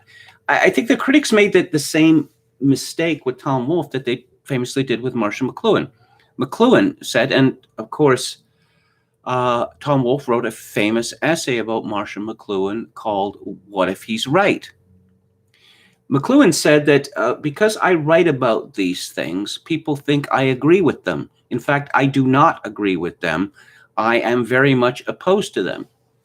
So Tom Wolfe wrote about all of these wacky things, wacky people, acid, and Ken Kesey, and all of this stuff. And, what a delightful fellow Tom Wolfe is. And then it hit them that, yes, because, once again, because you describe situations does not mean that you support the behavior of the people involved.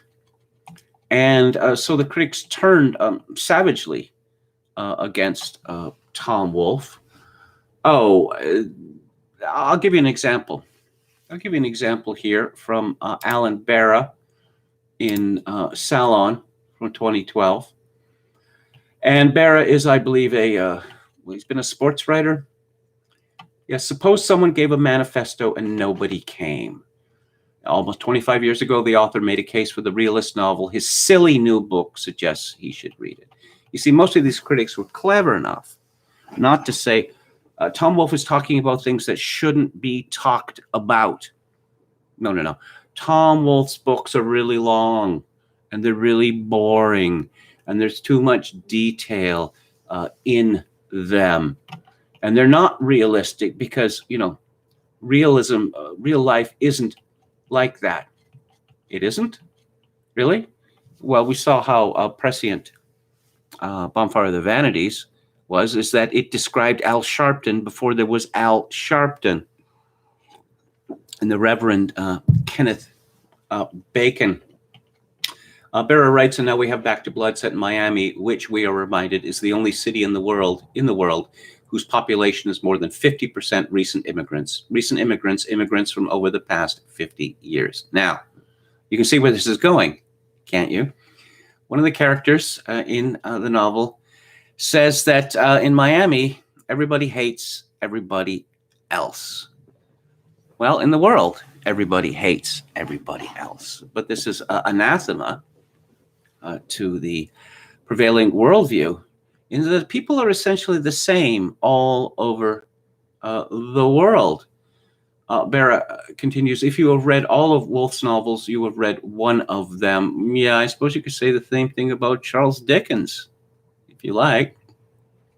Or Thackeray, if you like, As in the others, Back to Blood has lengthy interior monologues by different characters, which, no matter what their social and ethnic background, have the same tone, loud.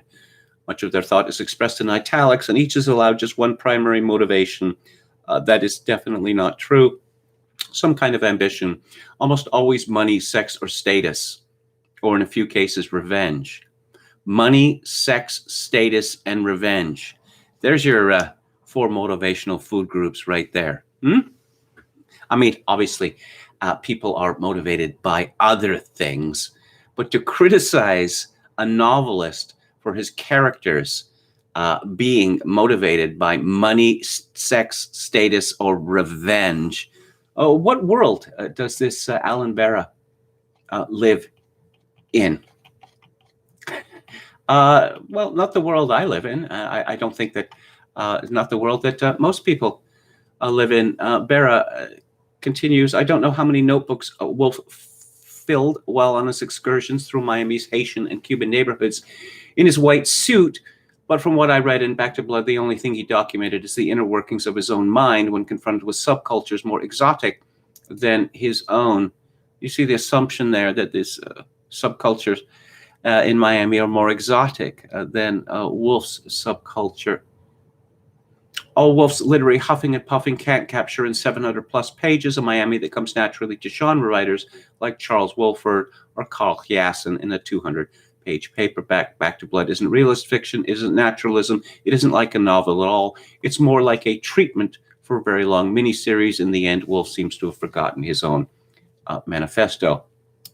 Well, so in this novel, let's see, the blacks hate the Cubans, and the Cubans hate the Haitians, but they all hate the whites.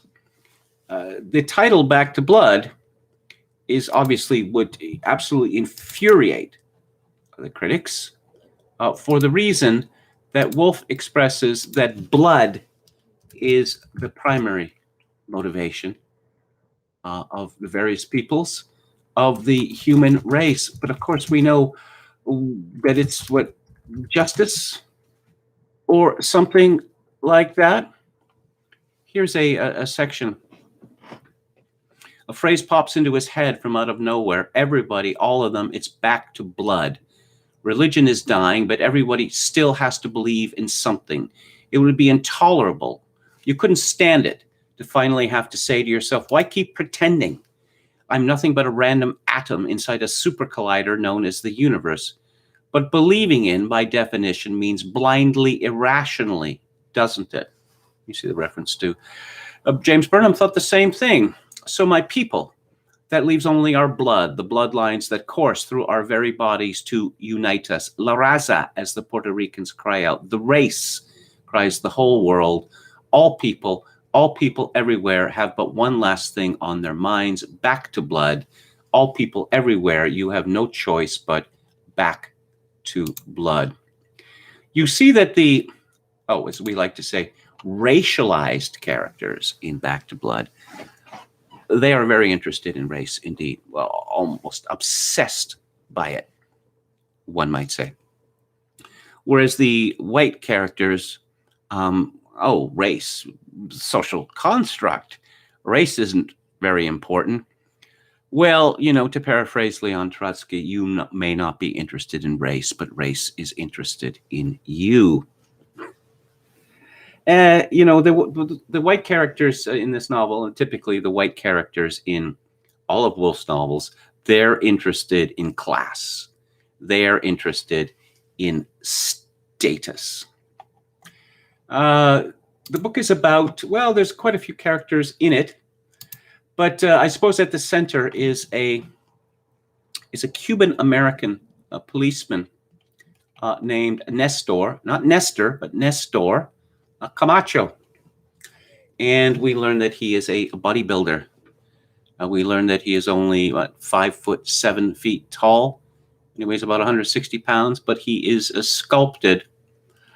Tom Wolfe has written quite a bit about bodybuilding.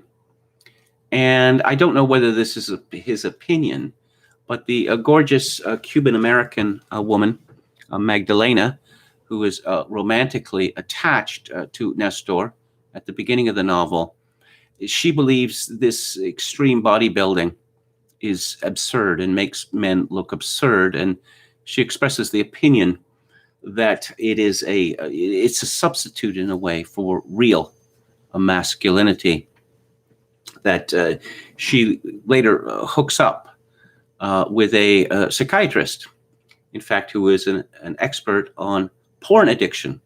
And he expresses the controversial subject that porn addiction, just like alcohol and cocaine addiction, are not really addictions at all, which is curiously my own view, except that this character, the psychiatrist, he's not a very sympathetic figure. He is absolutely obsessed with status, and he is a relentless, comical, social climber. So we find out that this Cuban character, he lives in Hialeah, where the famous racetrack used to be. And it is all Cubans now. It is all, middle-class Cubans, you could say. And I didn't know this before. They all have concrete. Well, they have concrete instead of lawns, which they hose off every morning. It just sounds terrible. To concrete. Why would anyone want concrete in front of their house? And it is it is the real little Cuba, according to Back to Blood. It is not a tourist place at all. And Nestor Camacho, he is with the police. He is with an elite unit, a naval unit. And he is very conscious of the fact that he cannot alienate his white superiors, or his immediate white superiors. And they, amusingly, or at least to me, certainly not to Nestor, he realizes that they're constantly talking about Canadians. This is full of Canadians. That is full of Canadians. So they're not Canadians. They're Cubans. That they can't outright talk about Cuban domination of this or that, or even Cuban domination of the police in Miami, which is greatly resented by the blacks who were there before the Cubans, and believe that the Cubans literally live to bust black skulls and then lie about it afterwards. So Camacho is involved in a rather stupendous, heroic activity near the beginning of the novel, and he finds out to his horror that this ends up with him being ostracized by the Cuban-American community. This novel came out in 2012, 9 years ago. Well before this, I was bemused that the fact that what is most important in South Florida is Cuba, not America, and that every politician looking for votes in Florida has to suck up to anti-Castro forces. Let's see, 2012, this is over 60 years after Fidel Castro took over Cuba, over 60 years after the failed Bay of Pigs expedition. But no, the question, in South Florida, and it seems to this day, is just how anti-Castro are you? Of course, Fidel is long dead now, but that doesn't seem to make any difference. And there's a tension in this novel regarding the Cubans. How American are they? Because if a foreign country is your, primary focus, then it's not very patriotic, is it? Now, it turns out that our man Camacho, he is actually rather a complicated figure, and he is involved in another heroic action, which goes south. He saves a fellow officer's life, but it is a black man that he takes down. He doesn't kill him. And then now all of the blacks in Miami hate him as well.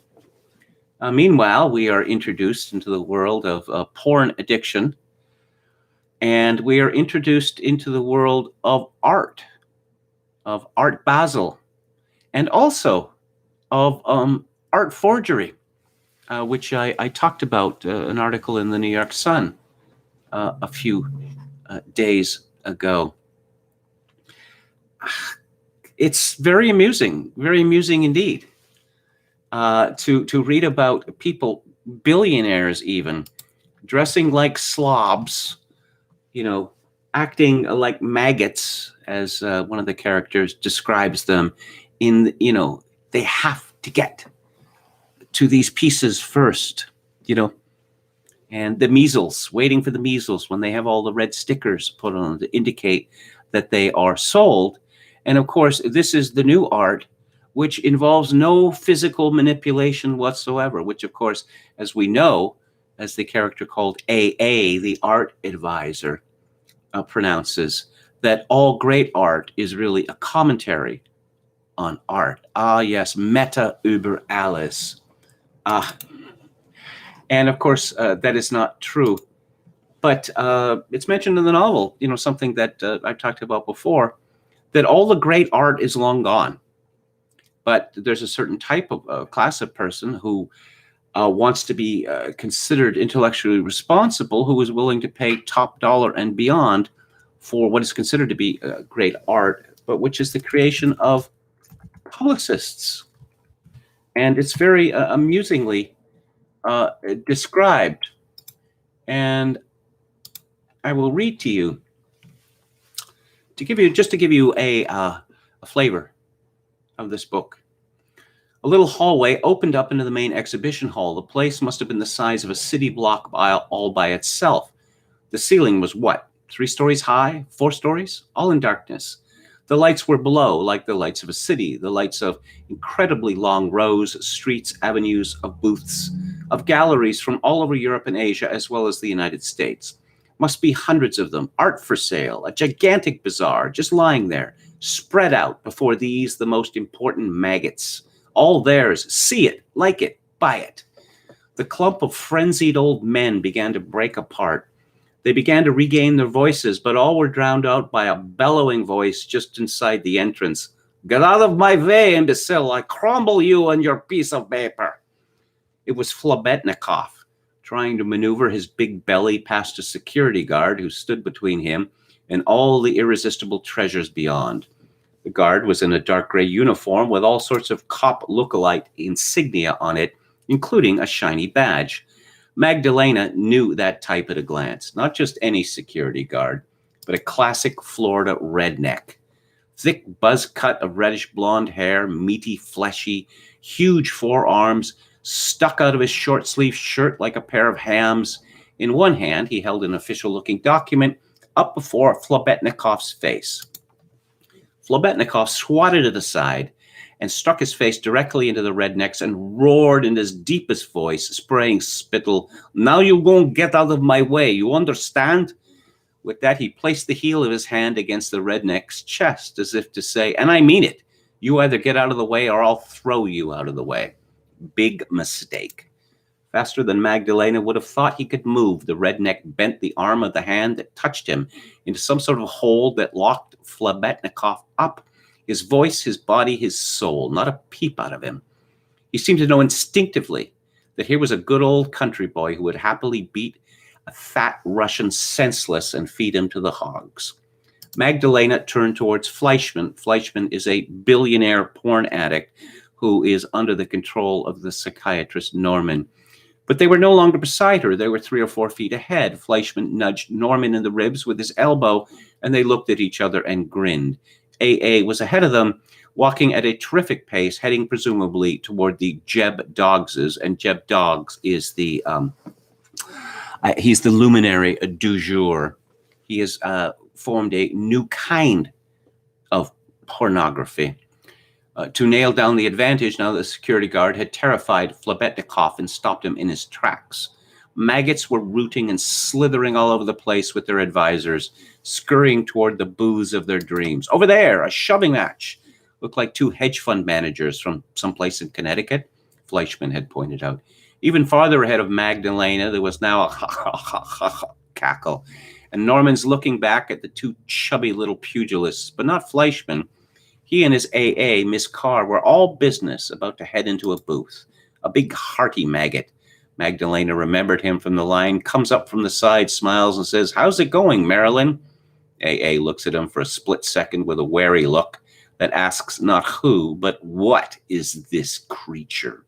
Attacking, assaulting her attention at a crucial moment like this, she ignores him. Norman follows them into the booth and stands beside them. And a tall man with gray hair, although he doesn't look all that old, and eerie, pale gray eyes, like the slanted eyes of a husky or whatever those dogs that pull sleds through the snow up near the Arctic Circle are called. AA says, "You must know Harry Goshen, don't you, Morris?" "No, I'm afraid not," says Fleischmann. He turns to the man with the eerie eyes and gives him a chilly little smile, and they shake hands. So pale, those eyes. They look ghostly and sinister. He wore a pale gray suit, too, and a light blue tie. The only man in a coat and tie Magdalena had seen all day. Black shoes so highly polished, the crease between the toes and the arch of the foot shimmered. He had to be the owner of the gallery, or salesman at very least. Rich collectors she had just seen, dressed in rags and sneakers.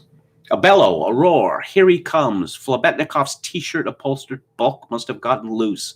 He's heading this way. He's furious. He's roaring in Russian for somebody's benefit, then roars in English, "Another hole in his nose he wants, that dead son, my bitch."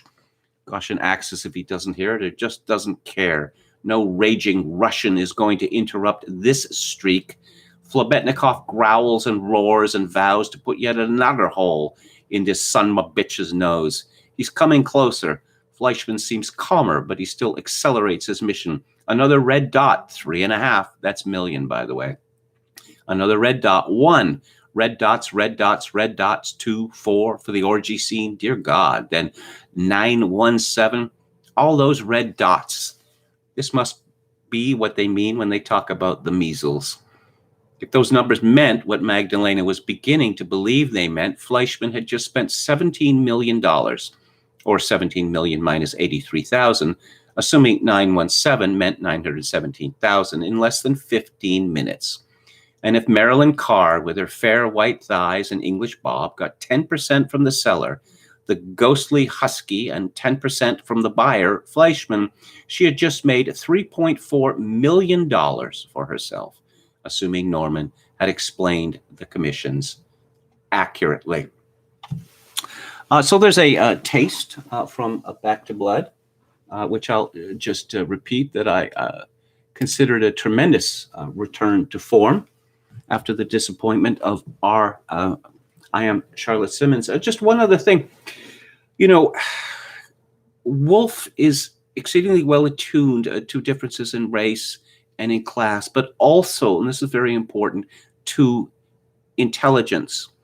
Now, there is a class of people, what are they? Imbeciles, morons, submorons, described in Back to Blood, who don't care about any of that. But there is a class of people, and Camacho is one of them, and Magdalena is another, that they're very conscious of their lack of education. And, certain expressions are used, such as quid pro quo, or words like iconic. And what does that mean? Is this person trying to show off to me?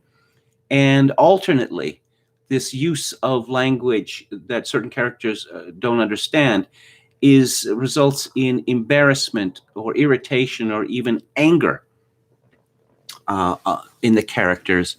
And this is really an aspect of life that is mostly ignored by writers, well, particularly today and particularly on the internet.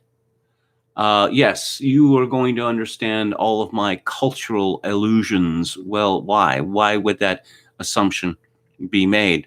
This is the flip side of Dunning-Kruger. Dunning-Kruger describes a situation where people think that people who aren't very bright think that they are much brighter than they are. But it also means that there's a tendency amongst bright people to believe that everyone else is, in the same general range as they are. And the fact that a great many people on Earth, in fact, the majority, well, the vast majority on people, you're looking at someone with a 140 IQ, say, the vast majority of people on Earth are significantly less intelligent than they are. And this is one of the many things that Tom Wolfe notices, because he's a man who notices things, which I believe to be a excellent quality in a novelist. Anyway, those are my thoughts on Back to Blood. High recommendation from me. Hauper says, remember George W. Bush carrying a Wolfe novel around, either A Man in Full or Charlotte? Didn't they have him carry around a book by Anatoly Sharansky at one point? I don't believe for a second that George W., after he left university, I don't think he's ever cracked a book. I could be wrong about that. I stand to be corrected. Oh, we're talking about baseball here. Okay. I hate the 3-batter rule and starting the runner on second base in extra innings. Yes, I hate that too. I very much hate that. If you want to speed up baseball, how about pitchers who decide that they're going to take a minute or so between pitches? Or how about batters who go through this whole routine? There's a pitch and they walk away from the plate and they adjust this and they adjust that and they fiddle with that. Is all of this necessary? I know it's traditional. Visionary, but so much of tradition, baseball tradition, has been washed away in recent years. Visionary Companion says, I am Charlotte Simmons, was well-researched and exposed to decadence of college life. No, I absolutely agree. But I thought that it was a failure as a novel, none the less. Again, I'm asking myself the question, what happened to the jokes? Because Tom Wolfe is rightly regarded as one of the funniest writers ever. Okay, Enron says, the guy who wrote Deadwood and NYPD Blue tells a funny story about W in the enjoyable documentary Harvard Beats Yale 29-29. Gandalf White II says, I wanted the changing of baseball tradition to end with the wild card and interleague play. HIV positive transgender says, I'm partial to what they do in Korean baseball, ending extra innings after 12 innings and proclaiming a tie. I don't know. I felt, I came up with a rule. I mean, unless it's a playoff game, I follow the Blue Jays. And so the game's going into extra innings, and typically now I just stop watching it. Because this game could go on for another half an hour, another hour and a half, and there's a 50% chance that my team is going to lose. So I just, again, this is a playoff game. I decided no.